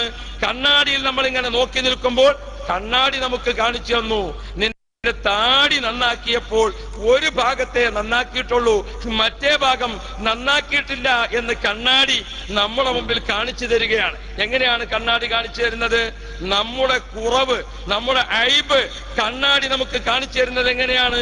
നിശബ്ദമായ രീതിയിലാണ് കണ്ണാടി നമുക്ക് കാണിച്ചു തരുന്നത്. നോക്കൂ നിങ്ങൾ, കണ്ണാടി നമുക്ക് കാണിച്ചു തന്നു നമ്മുടെ കുറവ്. ആ കുറവ് നമ്മെ ബോധ്യപ്പെടുത്തി. നാം ഒരു ഷേവിംഗ് സെറ്റുമായി നമ്മൾ കുളിമുറിയിലേക്ക് പോയി. നമ്മളങ്ങ് കുളിമുറിയിലേക്ക് പോയപ്പോൾ വേറെ ഒരാള് കണ്ണാടിയുടെ ഭാഗത്ത് വന്നു. അയാൾ കണ്ണാടിയിലേക്ക് ഇങ്ങനെ നോക്കുമ്പോൾ കണ്ണാടിയുടെ സ്വഭാവം എന്താണ്? കണ്ണാടി അയാൾക്ക് അയാളെ കാണിച്ചു കൊടുക്കുക. ഇപ്പൊ ഒരു ചങ്ങാതി ഇവിടെ വന്ന് പോയിട്ടേ ഉള്ളൂ, ഓന്റെ മൂന്ത കണ്ട എന്ന് പറഞ്ഞിട്ട് ആദ്യം നോക്കി ആളെ കാണിച്ചു കൊടുക്കുന്ന ഒരാളുടെ ഐബ് മറ്റേ ആളെ മുമ്പിൽ വെളിവാക്കുന്ന രീതിയല്ല കണ്ണാടി കാണിച്ചു കൊടുക്കുന്നത്. ഒരു സത്യവിശ്വാസി മറ്റൊരു സത്യവിശ്വാസിക്ക് എങ്ങനെയായിരിക്കണം? ഇതാണ് പ്രവാചകർ മുഹമ്മദുർ റസൂലുള്ളാഹ്. ഇന്ന് അപ്പുറത്തിരിക്കുന്ന സമസ്തയുടെ തലപ്പാവ് ധരിച്ചിരിക്കുന്ന ആളുകൾ പോലും അവരെന്താ ചെയ്യുന്നത്? ഇല്ലാത്ത ഐബുകൾ, ഇല്ലാത്ത ആക്ഷേപങ്ങൾ അത് ഫ്ലക്സ് ആക്കി, വലിയ ബോർഡാക്കി, നാൽക്കവലകളിലെല്ലാം അതിങ്ങനെ പ്രദർശിപ്പിക്കുകയാണ്. അത് എഴുതി വച്ചിരിക്കുന്ന ചെറുപ്പക്കാരെ, അതിന് പണം കൊടുത്തിരിക്കുന്ന ആളുകളെ, അതിന് നേതൃത്വം നൽകിയിരിക്കുന്ന ആളുകളെ, നാളെ അള്ളാഹുവിന്റെ കോടതിയിൽ നിങ്ങൾ അതെല്ലാം തലയിൽ വെച്ചുകൊണ്ട് താങ്ങാനാവാത്ത ചുവടുമായി വരുന്ന ഒരു രംഗമുണ്ടെന്ന് ഓർത്തോ. തീർച്ചയായും അള്ളാഹുവിന്റെ കോടതിയിലേക്ക് നിങ്ങൾ ഇതൊക്കെ എടുത്തേറ്റി വരേണ്ടി വരും. പ്രിയപ്പെട്ട സഹോദരന്മാരെ, അതിനുവേണ്ടി പിതാക്കളോട് നിങ്ങൾ ഓർമ്മപ്പെടുത്തുന്നത്, ചോരത്തളപ്പുള്ള യുവാക്കൾ ഇത്തരം തെറ്റായ പ്രവൃത്തികൾ ചെയ്യുമ്പോൾ അതിന് ഉപദേശിക്കേണ്ട, അതിന് നിർദ്ദേശിക്കേണ്ട ആളുകൾ അതിന് പ്രചോദനമാണ് നൽകുന്നതെങ്കിൽ അവരെത്ര വലിയവരായാലും, അത് സയ്യിദായാലും, അത് മന്ത്രിയായാലും, അത് അല്ലാത്തവരായാലും, അവരെ ഞങ്ങൾ പല പ്രാവശ്യവും പഠിപ്പിച്ചിട്ടുണ്ട്. പാഠം പഠിക്കുന്നില്ലെങ്കിൽ ബുക്ക് മുഴുവനും വായിക്കേണ്ടി വരും. ഞാൻ ഓർമ്മപ്പെടുത്തുകയാണ്. തീർച്ചയായും. കാരണം ഈ രൂപത്തിൽ നാൽക്കവലകളിലെല്ലാം എത്രമാത്രമാണ്. ഞാൻ ഹദീസിന്റെ ബാക്കി പൂർത്തീകരിക്കട്ടെ. ഐബ് അത് എങ്ങനെയാണ് കാണിച്ചു തരുന്നത്? കണ്ണാടി നിശബ്ദമായി നമ്മുടെ കുറവ് നമ്മെ ബോധ്യപ്പെടുത്തി. മറ്റൊരാൾ വന്ന് കണ്ണാടിയുടെ മുമ്പിൽ നിൽക്കുമ്പോൾ നേരത്തെ കണ്ട ആളെ മുഖം കാണിച്ചു കൊടുക്കുന്ന രീതി കണ്ണാടിക്കില്ല.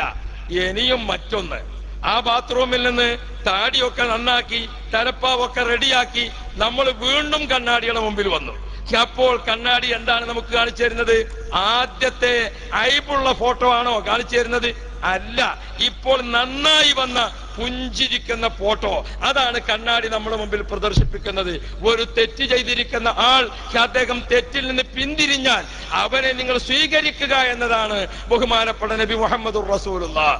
ഇങ്ങനെ ഒരു സത്യവിശ്വാസികൾ തമ്മിൽ ഒരു ബിൽഡിംഗ് ആയി നിൽക്കാൻ, സത്യവിശ്വാസികൾ തമ്മിൽ ഒരു ശരീരമായി നിൽക്കാൻ, നാട്ടിലെ ജനങ്ങൾ തമ്മിൽ പരസ്പരം സ്നേഹ സൗഹാർദ്ദങ്ങൾ പങ്കുവെച്ച് നിൽക്കാൻ ബഹുമാനപ്പെട്ട ദീനുൽ ഇസ്ലാം പഠിപ്പിച്ച എല്ലാ റൂട്ടുകളും, പൂർവികർ നമുക്ക് പഠിപ്പിച്ചിരിക്കുന്ന എല്ലാ റൂട്ടുകളും തെറ്റിച്ചുകൊണ്ടുള്ള ഒരു യാത്രയാണ് പണ്ഡിതന്മാർ എന്ന പേരിൽ, സമസ്ത എന്ന പേരിൽ അപ്പുറത്തിരിക്കുന്ന ആളുകൾ ചെയ്തുകൊണ്ടിരിക്കുന്നത്. ഈ നാട്ടിലെ സാധാരണക്കാരോട് ഞങ്ങൾക്ക് ഓർമ്മപ്പെടുത്താനുള്ളത്, ഇവരുടെ ഇത്തരം ജൽപ്പനങ്ങൾക്ക് മറുപടിയും കുറുപടിയും അറിയാത്തത് കൊണ്ടല്ല. ഇന്ത്യ രാജ്യത്തിന്റെ നിയമം കയ്യിലെടുക്കാനോ അള്ളാഹുവിന്റെ ദീനിന്റെ നിയമം ലംഘിക്കാനോ ഒരു വിശ്വാസി എന്ന നിലക്കും ഒരു ജനാധിപത്യ രാജ്യത്തിന്റെ പൗരൻ എന്ന നിലക്കും നമുക്ക് പാടില്ലാത്തത് കൊണ്ടാണ് നമ്മൾ അത്തരം അക്രമത്തിലേക്ക് മുതിരാത്തത്. എന്റെ പ്രിയപ്പെട്ട കൂട്ടുകാരെ, യൗവനം നാടിനെ സൃഷ്ടിക്കുന്നു എന്നതാണ് നമ്മുടെ മുദ്രാവാക്യം. അങ്ങ് അപ്പുറത്തിരിക്കുന്നതോ നാടിനെ നശിപ്പിക്കുന്ന പ്രവർത്തനങ്ങളാണ് അപ്പുറത്ത് ചെയ്യുന്നത്. നമ്മുടെ പ്രവർത്തകന്മാർ രാജ്യവ്യാപകമായി ഇതാ ജീവകാരുണ്യ പ്രവർത്തനത്തിന് തീരുമാനിച്ചു. ഹെൽത്ത് സ്കൂളുകൾ നടക്കുകയാണ്. എന്താണ് ഹെൽത്ത് സ്കൂൾ കൊണ്ട് ഉദ്ദേശിക്കുന്നത്? നമ്മുടെ രാജ്യം ആരോഗ്യപരമായ അവസ്ഥ പരിഗണിക്കുമ്പോൾ പ്രിയപ്പെട്ട സഹോദരന്മാരെ, മുമ്പ് കേട്ടുകേൾവിയില്ലാത്ത പലവിധ രോഗങ്ങളും നമ്മുടെ നാട്ടിലേക്ക് കടന്നു വന്നു. ചെറിയ മക്കൾ മുതൽ ഗർഭത്തിലിരിക്കുന്ന ശിശുക്കൾ മുതൽ അങ്ങോട്ട് എല്ലാ ആളുകളിലും രോഗം പിടികൂടി. അതുകൊണ്ട് ആരോഗ്യകരമായ ഒരു ജീവിതം നമ്മുടെ കുടുംബത്തിൽ എങ്ങനെ സംവിധാനിക്കാം എന്നതിനെ കുറിച്ചുള്ള ബോധവൽക്കരണമാണ് കേരളത്തിന്റെ 6000-ത്തിലധികം വരുന്ന യൂണിറ്റുകളിൽ, ഗ്രാമങ്ങളിൽ ഹെൽത്ത് സ്കൂൾ മുഖേന ഈ സംഘടന ചെയ്യാൻ ഉദ്ദേശിക്കുന്നത്. അതിന് നല്ല പോലെ പ്രാക്ടീസ് ലഭിച്ചിരിക്കുന്ന, ട്രെയിനിങ് ലഭിച്ചിരിക്കുന്ന വോളണ്ടിയർമാർ, അതിന് ചിട്ടയൊത്തിരിക്കുന്ന പ്രവർത്തകന്മാർ സംഘടനയുടെ അണിയറയിൽ തയ്യാറായി കഴിഞ്ഞിട്ടുണ്ട്. രാജ്യത്തെ എല്ലാവിധം ചികിത്സാ കേന്ദ്രങ്ങളെയും ആ ചികിത്സാ കേന്ദ്രങ്ങളിലെ ഡോക്ടേഴ്സ്, വൈദ്യന്മാര്, ഹോമിയോ ഏതൊക്കെ ചികിത്സയുണ്ടോ ആ ചികിത്സാ ആളുകളെ മുഴുവനും, അതിന്റെ ഉത്തരവാദപ്പെട്ടവരെ എല്ലാം നമ്മുടെ ബോധവൽക്കരണ വേദികളിൽ അണിനിരത്തിക്കൊണ്ട് എങ്ങനെ ഒരു ആരോഗ്യ കുടുംബം നമ്മുടെ രാജ്യത്ത് സംരക്ഷിക്കാം, അതാണ് നമ്മുടെ ഏറ്റവും വിലപ്പെട്ട 2016 നാം ആസൂത്രണം ചെയ്തിട്ടുള്ളത്. പ്രിയപ്പെട്ട പ്രവർത്തകരെ, നമുക്ക് മറ്റൊന്ന്, രോഗബാധിതരായി കിടപ്പിലായി മെഡിക്കൽ കോളേജുകളിലോ ഹോസ്പിറ്റലുകളിലോ ഒക്കെ രോഗബാധിതരായി കിടക്കുന്ന ആളുകളുണ്ട്. അവർക്കൊരു കൈത്താങ്ങാകാൻ കേരളത്തിന്റെ എല്ലാ ഗവൺമെന്റ് ഹോസ്പിറ്റലുകളും എല്ലാ മെഡിക്കൽ കോളേജുകളിലും നമ്മുടെ സാന്ത്വനം വോളണ്ടിയേഴ്സ് ഇപ്പോൾ നല്ല കർമ്മനിരതരായി ഉണ്ട്. ഈയിടെ ഒരു സംഭവം ഒരു മെഡിക്കൽ കോളേജിൽ നടക്കുകയുണ്ടായി. അപ്പോൾ നമ്മുടെ പ്രവർത്തകരുടെ സേവനം മനസ്സിലാക്കാൻ, ബാക്കിയുള്ളവർക്ക് പ്രചോദനമാകാൻ ഞാൻ ഓർമ്മപ്പെടുത്തട്ടെ പ്രിയപ്പെട്ട സഹോദരന്മാരെ, ഒരു മെഡിക്കൽ കോളേജിന്റെ മോർച്ചറിയിൽ മയ്യത്ത് സൂക്ഷിക്കുകയാണ്, ഡെഡ് ബോഡി സൂക്ഷിക്കുകയാണ്. മയ്യത്തിന്റെ കുടുംബങ്ങളും അതേപോലെ തന്നെ ഹോസ്പിറ്റലിലെ ഉദ്യോഗസ്ഥരും ചേർന്ന് ഡെഡ് ബോഡി മോർച്ചറിയിൽ എത്തിച്ചു. മോർച്ചറിയിൽ ഡെഡ് ബോഡി വെച്ച ശേഷം ആളുകൾ പിരിഞ്ഞു പോരുമ്പോൾ ഉദ്യോഗസ്ഥന്മാർ വൈദ്യുതി ഓൺ ചെയ്യാൻ മറന്നുപോയി.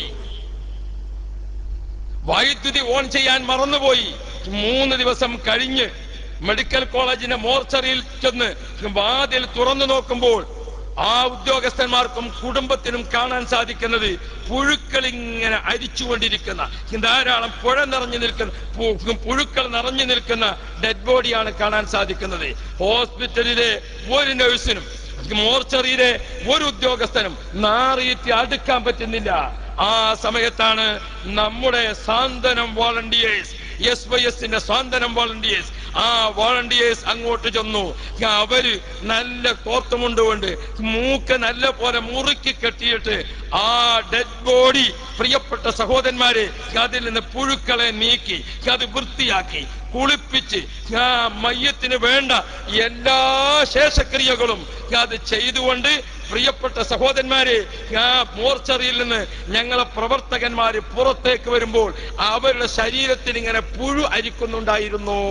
ഇത്രയും ഈ സേവനം ചെയ്യാൻ അവര് മുന്നോട്ട് വന്നത് എന്തുകൊണ്ട് എന്ന് ചോദിച്ചാൽ, ബഹുമാനപ്പെട്ട ശൈഖുനാ കാന്തപുരം ഉസ്താദ്, ഖാമറുൽ ഉലമ കാന്തപുരം ഉസ്താദ് നമ്മുടെ പ്രവർത്തകരെ പഠിപ്പിച്ചു. മക്കളെ, ഹബീബ് റസൂലുള്ളാഹി അവിടുന്ന് പഠിച്ചിരിക്കുന്ന ഏറ്റവും പ്രധാനപ്പെട്ട സയ്യിദുനാ ഉമർ ഇബ്നുൽ ഖത്താബ്, സയ്യിദുനാ അബൂബക്കർ സിദ്ദീഖ്, പ്രിയപ്പെട്ടവരെ, ഇസ്ലാമിക് റിപ്പബ്ലിക്കിന്റെ 1ാം ഖലീഫ അബൂബക്കർ സിദ്ദീഖ് റളിയല്ലാഹു അൻഹു ഭരണം നടത്തുന്ന കാലഘട്ടം, ബഹുമാനപ്പെട്ട ഉമർ ഖത്താബ് റളിയല്ലാഹു അൻഹു ഭരണീയരുടെ സ്ഥിതിഗതികളൊക്കെ അറിയുന്നതിന് നേരത്തെ തന്നെ ബഹുമാനപ്പെട്ടവർ പാതിരാ സമയത്തൊക്കെ ഇങ്ങനെ സഞ്ചരിക്കുക പതിവാണ്. ഒരു രാത്രി ബഹുമാനപ്പെട്ട ഉമർ ഖത്താബ് തങ്ങൾ സഞ്ചരിക്കുമ്പോൾ അതാ ഒരു കൃഷിയിടത്തിൽ ഒരു ചെറിയ ചെറ്റക്കുടിൽ, ആ ചെറ്റക്കുടിലിൽ ഒരു ജൈത്തെണ്ണ കത്തിച്ചു വെച്ചിരിക്കുന്ന വിളക്ക്, ആ വിളക്കിന്റെ ചെറിയ ഒരു തിരുവട്ടം ഇങ്ങനെ കാണുന്നു. ഉമർ ഖത്താബ് തങ്ങൾ അങ്ങോട്ട് നടന്നു നീങ്ങി. സുബ്ഹാനല്ലാഹ്, ആ വീട്ടിൽ ചെന്ന് നോക്കുമ്പോൾ ഒരു പ്രായമുള്ള ഉമ്മാമ, ആ ഉമ്മാമയുടെ ചുറ്റുഭാഗത്ത് മൂത്രമൊഴിച്ചിട്ടുണ്ട്, കാർക്കിച്ച് തുപ്പിയിട്ടുണ്ട്, ആകെ മലിനമായി നിൽക്കുകയാണ്. ബഹുമാനപ്പെട്ട ഉമർ ഖത്താബ് റളിയല്ലാഹു അൻഹു പാതിരാവിന്റെ കൂരിരുട്ടിൽ ആ ഉമ്മാമ കിടക്കുന്ന രംഗം കണ്ട് അതിരാവിലെ വന്നുകൊണ്ട് ഈ ഉമ്മയെ ശുശ്രൂഷിക്കണം, അതിന് ഭക്ഷണം കൊടുക്കണം, അതിനെ കുളിപ്പിക്കണം, അതിന് വേണ്ട സൗകര്യങ്ങൾ ചെയ്യണം എന്ന് മനസ്സിലാക്കി ബഹുമാനപ്പെട്ടവർ തിരിച്ചുപോയി.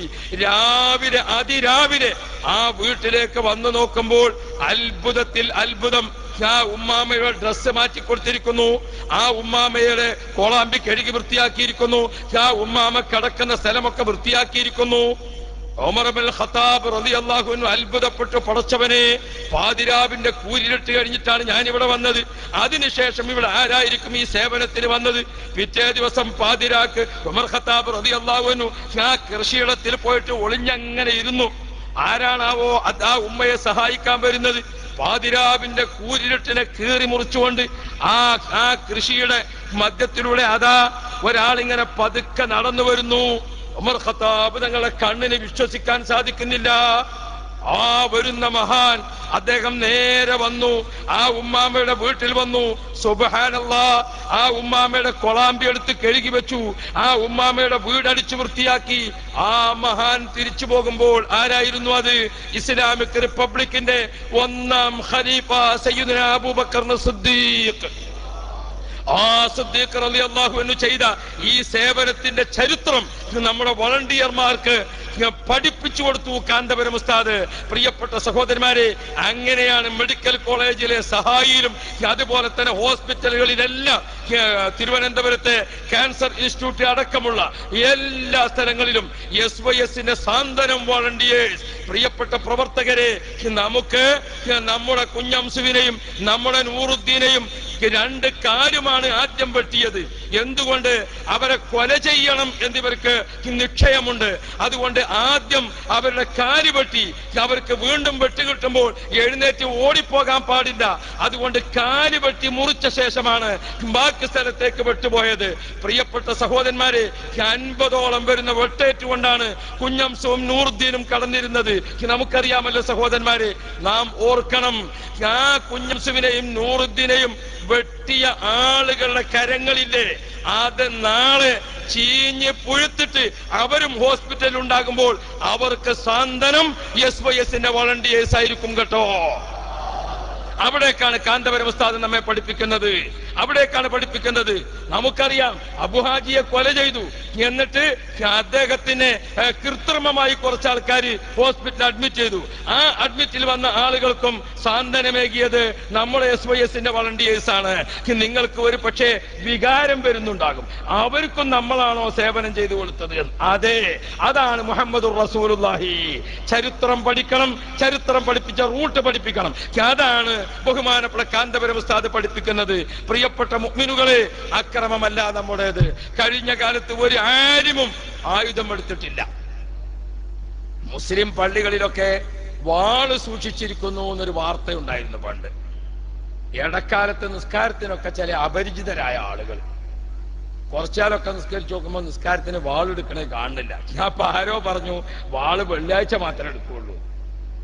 അപ്പൊ കുറച്ച് രഹസ്യാന്വേഷണത്തിന്റെ ആളുകളൊക്കെ വെള്ളിയാഴ്ച ഇങ്ങനെ ചില പള്ളികളിലൊക്കെ ജുമാക്ക് തീരെ അപരിചിതരായ ആളുകൾ നോക്കുമ്പോ ആരാ വാളെടുക്കണത് കാണാൻ വേണ്ടി വന്നതാ. ഞമ്മളെ പള്ളിയിലെ വാളേതാ? യാ റബ്ബ്. വ്യാപാരി വ്യവസായിന്റെ ഒരു ക്ലാസ്സിന് പോയി ഞാൻ ഒരിക്കൽ. അപ്പൊ അതില് ഇടപാടുകളെ പറ്റി പറഞ്ഞപ്പോ ഏത് ഇടപാടുകളും ഇപ്പോൾ പലിശ കടന്നു വരുന്ന ഇടപാടാണോ അതിങ്ങനെ പറഞ്ഞപ്പോ ഒരു ആചാര്യ പറഞ്ഞു, ഉസ്താദേ, നിങ്ങൾ പറഞ്ഞ മാതിരി ഒരിടപാടും ഇപ്പം നടക്കണില്ല. വെള്ളിയാഴ്ച പള്ളിക്കൽ നടക്കുന്ന ഇടപാട് മാത്രമേ ഉള്ളൂ നിങ്ങൾ പറഞ്ഞ മാതിരി നടക്കണത്. അപ്പൊ അതേതാന്ന് വെച്ചു. അത് മാഷറൽ മുസ്ലിമീ എന്ന് പറയുമ്പോൾ മൊല്ലാക്കാൻ്റെ അടുത്ത്, അസ്സലാമു അലൈക്കും എന്ന് പറയുമ്പോൾ കാളിയാരുടെ അടുത്ത്, മൂപ്പരുടെ തിരിച്ചു പോരുമ്പോ അത് തിരിച്ചിങ്ങോട്ട്. ആ ഒരു ഇടപാടന്നെ ഉള്ളു ഇപ്പൊ ചൊകരും ചെറുക്കും നടക്കണത്. ഇതാണ് ഇപ്പൊ നമ്മളെ പള്ളിക്കല് വാളുണ്ട് എന്ന് പറഞ്ഞാണ്ട് എല്ലാം കൂടി സുബ്ഹാനല്ലാഹ് മുസ്ലിം പള്ളികളിൽ വാളുണ്ട് എന്ന് പറഞ്ഞു. വാള് കാണാൻ വേണ്ടി വന്ന് നോക്കുമ്പം ഏതാ ഉള്ളത്? സുബ്ഹാനല്ലാഹ് എത്ര സ്ഥലത്ത് EKAP തർക്കണ്ടായി, എത്ര സ്ഥലത്ത് വഹാബികൾക്ക് മുജാഹിദും സുന്നിയും തമ്മിൽ തർക്കണ്ടായി. എവിടെയെങ്കിലും നിങ്ങൾ കേട്ടോ വാള് ഒരു കൂട്ടര് കയ്യിലാക്കി ആർക്ക് കിട്ടിയിട്ടും കാര്യമല്ല, ആർക്ക് കിട്ടിയിട്ടും കാര്യമില്ല. അങ്ങനത്തെ വാളെ അവിടെ ഉള്ളൂ. ഈ തർക്കമൊക്കെ ഉണ്ടായ സമയത്ത് ഏതോ ഒരു ജുമാഅത്ത് പള്ളിയിൽ ഒരാളെ കൊലപാതകം വരെ നടന്നു. അവിടെയും ഈ വാള് ചർച്ചാ വിഷയമായിട്ടില്ല. പ്രിയപ്പെട്ട സഹോദരന്മാരെ, വാള് കൊണ്ട് ദീൻ പ്രചരിപ്പിച്ചിട്ടില്ല, വാള് കൊണ്ട് ഇസ്ലാം പ്രചരിപ്പിച്ചിട്ടില്ല. മറിച്ച് നമുക്ക് ചെയ്യാനുള്ളത് സാന്ത്വന പ്രവർത്തനങ്ങളാണ്. നോക്കൂ നിങ്ങൾ, ഇന്ത്യ രാജ്യത്തിന്റെ എല്ലാ സംസ്ഥാനങ്ങളിലും കാന്തപുരം ഉസ്താദിന്റെ നേതൃത്വത്തിലുള്ള സാന്ത്വന പ്രവർത്തനം നടക്കുകയാണ്. നമ്മുടെ കേരളത്തിലെ എല്ലാ ഹോസ്പിറ്റലുകളിലും ഇപ്പോൾ സാന്ത്വനത്തിന് നമ്മുടെ പ്രവർത്തകരെ സജ്ജരാക്കി. എന്റെ പ്രിയപ്പെട്ട കൂട്ടുകാരെ, നിങ്ങൾ എല്ലാവരും ആ ഒരു രീതിയിൽ യൗവനം നാടിനെ സൃഷ്ടിക്കുന്നു എന്ന് പറഞ്ഞാൽ ആരോഗ്യമുള്ള മനുഷ്യ വിഭവശേഷിയാണ് ഇന്ത്യ രാജ്യത്തിന് ലോക രാഷ്ട്രങ്ങളുടെ മുമ്പിൽ അഭിമാനമായി ഉയർത്തിക്കാണിക്കാനുള്ളത്. ആ അഭിമാനമായി ഉയർത്തിക്കാണിക്കാനുള്ള മനുഷ്യ വിഭവശേഷിയെ നശിപ്പിക്കുന്ന തരത്തിലുള്ള അനാരോഗ്യകരമായ പ്രവർത്തനങ്ങൾ നമ്മുടെ നാട്ടിൽ വളർന്നു വരുമ്പോൾ നമുക്ക് ജനിക്കുന്ന ഒരു കുഞ്ഞ്, ആ കുഞ്ഞിന് ഗർഭം നൽകുന്ന ആ കുട്ടിയെ ഗർഭത്തിൽ ധരിച്ചിരിക്കുന്ന ഉമ്മ, ആ ഉമ്മയുടെ ആരോഗ്യം, ആ ജനിക്കുന്ന കുട്ടിയുടെ ആരോഗ്യം, ആ കുട്ടി വളരുമ്പോൾ ആ കുട്ടിക്ക് ആവശ്യമായിരിക്കുന്ന പോഷകാഹാരം, ആ പോഷകാഹാരങ്ങളെ കുറിച്ച് ആ ഉമ്മക്കുള്ള ബോധവൽക്കരണം, ഇതൊക്കെ അടങ്ങുന്നതാണ് നമ്മുടെ ഹെൽത്ത് സ്കൂൾ. ആ ഹെൽത്ത് സ്കൂൾ ഓരോ യൂണിറ്റിലും അത് വിജയിപ്പിക്കുന്നതിന് പ്രവർത്തകന്മാർ ഉണരണം, പ്രവർത്തകന്മാർ പഠിക്കണം, പ്രവർത്തകന്മാർ തയ്യാറാവണം. അഷ്റഫുൽ വറ മുഹമ്മദുർ റസൂലുള്ളാഹി നബി സല്ലല്ലാഹു അലൈഹി വസല്ലമ തങ്ങൾ 40 വർഷക്കാലം മക്കത്തുൽ മുക്കറമയിലും പരിസര പ്രദേശങ്ങളിലും അല്ലാഹുവിന്റെ റസൂൽ ലാ ഇലാഹ ഇല്ലല്ലാഹ് ഉറക്കെ പറഞ്ഞു, ലാ ഇലാഹ ഇല്ലല്ലാഹ് പഠിപ്പിച്ചു, ലാ ഇലാഹ ഇല്ലല്ലാഹ് ഉത്ബോധിപ്പിച്ചു. അപ്പോഴോ സുബ്ഹാനല്ലാഹ്, അബൂലഹബ് എന്ന ശത്രു നബി കരീം സല്ലല്ലാഹു അലൈഹി വസല്ലമ തങ്ങൾ ഒരു സ്ഥലത്ത് പോയി പ്രസംഗിച്ചു. നബി തങ്ങൾ ലാ ഇലാഹ ഇല്ലല്ലാഹ് പറഞ്ഞു. അതിന്റെ വിശദീകരണങ്ങൾ മനസ്സിലാക്കി കൊടുത്തു. അതൊക്കെ മനസ്സിലാക്കി കൊടുത്ത് നബി തങ്ങളെ പ്രസംഗം അവസാനിപ്പിക്കുക. അപ്പൊ അവിടെ ഒരു ഖണ്ഡനം. ആരതാണ് ഖണ്ഡനം? അബൂലഹബ് ഉടനെ വന്നിട്ട് പറഞ്ഞു, ഈ പറഞ്ഞതൊക്കെ കളവാണ്, ഇദ്ദേഹം കള്ളനാണ്, ഇദ്ദേഹം കൊള്ളക്കാരനാണ്, ഇദ്ദേഹം തമ്മാടിയാണ്, ഇദ്ദേഹം നബി സല്ലല്ലാഹു അലൈഹി വസല്ലമ തങ്ങളെ അങ്ങേയറ്റം ആക്ഷേപിച്ചുകൊണ്ട് വന്നു അബൂലഹബ്. പ്രിയപ്പെട്ട സഹോദരന്മാരെ, അബൂലഹബ് നബി സല്ലല്ലാഹു അലൈഹി വസല്ലമ തങ്ങളെ അന്ന് പുറകിൽ നടന്നുകൊണ്ട് നബി സല്ലല്ലാഹു അലൈഹി വസല്ലമ തങ്ങളെ പരിഹസിച്ചപ്പോൾ, അന്ന് അബൂലഹബ് നബി സല്ലല്ലാഹു അലൈഹി വസല്ലമ തങ്ങളെ ആക്ഷേപിച്ചപ്പോൾ, ആ ആക്ഷേപിച്ച അബൂലഹബിനെ നബി സല്ലല്ലാഹു അലൈഹി വസല്ലമ തങ്ങൾ തിരിഞ്ഞു നോക്കിയില്ല, ദേശത്തിന്റെ നോട്ടം നോക്കിയില്ല. പിന്നെയോ നബി തങ്ങൾ അടുത്ത കേന്ദ്രത്തിലേക്ക് പോയി. അടുത്ത കേന്ദ്രത്തിൽ പോയി അവിടെ ലാ ഇലാഹ ഇല്ലല്ലാഹ് പറഞ്ഞു. ആ ലാ ഇലാഹ ഇല്ലല്ലാഹ് ഇങ്ങനെ പറഞ്ഞ് പ്രസംഗം തീരെ അപ്പൊ അബൂലഹബ് അവിടെ എത്തി. ഈ പറഞ്ഞതൊക്കെ കള്ളത്തരമാണ്, നേരെ ഞാൻ പറഞ്ഞു തരാന്ന് പറഞ്ഞിട്ട് അബൂലഹബ് അവിടെ എത്തി. നബി തങ്ങൾ അവനെ തിരിഞ്ഞു നോക്കിയില്ല, മറുപടി പറഞ്ഞില്ല. അടുത്ത കേന്ദ്രത്തിലേക്ക് നബി തങ്ങൾ എത്തിയപ്പോൾ അപ്പോഴേക്കും അബൂലഹബ് മാത്രമല്ല, ഹമ്മാലത്തുൽ ഹതബ്, അബൂലഹബിന്റെ കൂടെ ഭാര്യയും വരാൻ തുടങ്ങിയിട്ടുണ്ട്. ഇപ്പൊ അപ്പുറത്തിരിക്കുന്ന ആളുകൾ സ്ത്രീകളെ കൂടി ഇറക്കാൻ തുടങ്ങിയിട്ടുണ്ട് എന്നത് അബൂലഹബിന്റെ റൂട്ട് പൂർണ്ണമാകുന്നു എന്നതിന്റെ ലക്ഷണമാണ്. പ്രിയപ്പെട്ട സഹോദരന്മാരെ, അബൂലഹബിന്റെ ഭാര്യയും വരാൻ തുടങ്ങി. അങ്ങനെ നബിതങ്ങൾക്ക് ഒപ്പത്തിനൊപ്പം നബിതങ്ങളെ പരിഹസിച്ചുകൊണ്ട്, നബിതങ്ങൾ പറഞ്ഞ ദീൻ കളവാണെന്ന് പ്രചരിപ്പിച്ചുകൊണ്ട്, പ്രിയപ്പെട്ട മുഅ്മിനീങ്ങളെ, അബൂലഹബ് നടന്നപ്പോൾ അന്ന് നബിതങ്ങൾ അബൂലഹബിന് മറുപടി പറഞ്ഞില്ല. 13 കൊല്ലക്കാലം നബി സല്ലല്ലാഹു അലൈഹി വസല്ലമ തങ്ങൾ മക്കയിൽ പ്രവർത്തിച്ച് മദീനയിലേക്ക് പലായനം ചെയ്തു. മദീനയിൽ നിന്ന് പിന്നീട് നബി മുഹമ്മദുർ റസൂലുള്ളാഹ് നബി കരീം സല്ലല്ലാഹു അലൈഹി വസല്ലമ തങ്ങൾ അള്ളാഹുവിന്റെ ഓർഡർ പ്രകാരം വീണ്ടും മക്കത്തുൽ മുക്കറമയിലേക്ക് തിരിച്ചു വരുന്ന വരവ്, പ്രിയപ്പെട്ട പ്രവർത്തകരെ, നിങ്ങൾ കിതാബുകളിൽ കണ്ടിട്ടില്ലേ? ബഹുമാനപ്പെട്ട റസൂലുള്ളാഹി സ്വല്ലല്ലാഹു അലൈഹി വസല്ലമ തങ്ങൾ മദീനയിൽ നിന്ന് പിന്നീട് മക്കത്തുൽ മുക്കറമയിലേക്ക് വരുന്നത് എങ്ങനെയാണ്? 1,40,000 വരുന്ന സ്വഹാബ. സയ്യിദുന ഉമർ ഇബ്നുൽ ഖത്താബ് റളിയല്ലാഹു അൻഹുവിന്റെ നേതൃത്വത്തിൽ പട്ടാളച്ചിട്ടയുള്ള ആളുകൾ ഒരു ഭാഗത്ത് ലബ്ബൈക് അല്ലാഹുമ്മ ലബ്ബൈക് ലബ്ബൈക് അല്ലാഹുമ്മ ലബ്ബൈക് ഉമർ ഖത്താബ് റളിയല്ലാഹു അൻഹുവിന്റെ നേതൃത്വത്തിൽ, ഇപ്പുറത്ത് ഖാലിദ് ബിൻ വലീദ് റളിയല്ലാഹു അൻഹുവിന്റെ നേതൃത്വത്തിൽ അല്ലാഹ് അബൂ സുഫിയാനെ പോലുള്ള ബദറിലേക്ക് സാമ്പത്തികമായ എല്ലാം നൽകിയ നബി സല്ലല്ലാഹു അലൈഹി വസല്ലമ തങ്ങളെ ഏറെ പ്രയാസപ്പെടുത്തിയ അബൂ സുഫിയാൻ ഉമർ ഖത്താബ് തങ്ങളെയും ഖാലിദ് ബിൻ വലീദ് തങ്ങളെയും നേതൃത്വത്തിലുള്ള പട്ടാളച്ചിട്ടയുള്ള മുസ്ലിം സ്വഹാബാക്കൾ, ആ സ്വഹാബാക്കളുടെ വരവ് കണ്ടുകൊണ്ട് അബൂജഹൽ വിറച്ചു. ചില ആളുകളൊക്കെ ഓടി കടപ്പുറത്ത് പോയി, ചില ആളുകളൊക്കെ രാജ്യം വിട്ടു. അല്ലാഹ് നബി മുഹമ്മദുർ റസൂലുള്ളാഹ് മക്കം ഫത്ഹ് നടക്കുകയാണ്. കഅബ ഷരീഫിന്റെ വാതിൽക്കൽ വന്ന് നബി സല്ലല്ലാഹു അലൈഹി വസല്ലമ തങ്ങൾ ഉസ്മാൻ ഇബ്നു ത്വൽഹയോട് താക്കോൽ വാങ്ങിക്കൊണ്ട് കഅബത്തിന്റെ വാതിൽ തുറന്നു. അല്ലാഹുവിന്റെ റസൂൽ പ്രഖ്യാപിച്ചത് എന്താണ്? പ്രിയപ്പെട്ട സഹോദരന്മാരെ, ബഹുമാനപ്പെട്ട നബിയുല്ലാഹി യൂസുഫ് അലൈഹിസ്സലാം, യൂസുഫ് നബി അലൈഹിസ്സലാം തന്റെ സഹോദരന്മാർ യൂസുഫ് നബി അലൈഹിസ്സലാമിനെ കിണറ്റിലെറിഞ്ഞപ്പോൾ, യൂസുഫ് നബി അലൈഹിസ്സലാമിനെ എല്ലാ വിധത്തിലും പ്രയാസപ്പെടുത്തിയപ്പോൾ, വിജയശ്രീലാളിതനായി രാജകുമാരനായി യൂസുഫ് നബി അലൈഹിസ്സലാം തിരിച്ചു വന്നപ്പോൾ ബഹുമാനപ്പെട്ട യൂസുഫ് നബി അലൈഹിസ്സലാം അവിടുത്തെ സഹോദരന്മാർക്ക് ലാ തസ്രീബ അലൈക്കുമുൽ യൗം, പകരം വീട്ടലില്ല, വിദ്വേഷമില്ല, തിരിച്ചടിയില്ല എന്ന് പറഞ്ഞതുപോലെ മഹാനായ റസൂലുള്ളാഹി തങ്ങൾ കഅബത്തിന്റെ വാതിൽ പിടിച്ചുകൊണ്ട് പറഞ്ഞു, ആരും ഭയപ്പെടണ്ട, ആരും പേടിക്കണ്ട, ആരോടും പകരം വീട്ടലില്ല. ഇവിടെ ഞാൻ ഓർമ്മപ്പെടുത്തിയത് ചരിത്രം അറിയണം, ചരിത്രം പഠിക്കണം. ബഹുമാനപ്പെട്ട റസൂലുള്ളാഹി അവിടെ യൂസുഫ് നബി അലൈഹിസ്സലാം കണ്ടോ, അവിടുത്തെ എല്ലാ നിരക്കും ആക്രമിച്ച ആളുകൾക്ക് മാപ്പ് കൊടുത്തതുപോലെ ബഹുമാനപ്പെട്ട റസൂലുള്ളാഹി തങ്ങൾ എല്ലാവർക്കും മാപ്പ് കൊടുത്തു. ആ മാപ്പ് പ്രഖ്യാപിച്ചുകൊണ്ട് നബി തങ്ങൾ പറഞ്ഞു, ആരാണോ ഈ ഹറമിൽ അഭയം തേടുന്നത് കഅബ ഷരീഫിൽ അവർ സുരക്ഷിതരാണ്, ആരാണോ വീട്ടിലിരിക്കുന്നത് അവർ സുരക്ഷിതരാണ്, ആരാണോ അബൂ സുഫിയാന്റെ വീട്ടിൽ പോകുന്നത് അവർ സുരക്ഷിതരാണ്. ഈ രൂപത്തിൽ ഇൻഷാ അല്ലാഹ് ആരാണോ ബഹുമാനപ്പെട്ട ഷഅർ മുബാറക് മസ്ജിദിൽ അഭയം തേടുന്നത് അവർക്ക് ഈമാൻ സുരക്ഷിതരാണ് എന്ന് പറയുന്ന കാലഘട്ടം അതിവിദൂരമല്ല. പിന്നെ എവിടെ പള്ളി ഉണ്ടാക്കണേ? ബാങ്ക് കൊടുക്കുമ്പോ അറിയാം എവിടെ ഉണ്ടാക്കണം. മുറത്തേക്കാരി കൊത്താൻ നിൽക്കണം. അത് ബാങ്ക് ഇങ്ങനെ കേൾക്കുമ്പോ അപ്പൊ അറിയും പള്ളി എവിടെ ഉണ്ടാക്കണത്.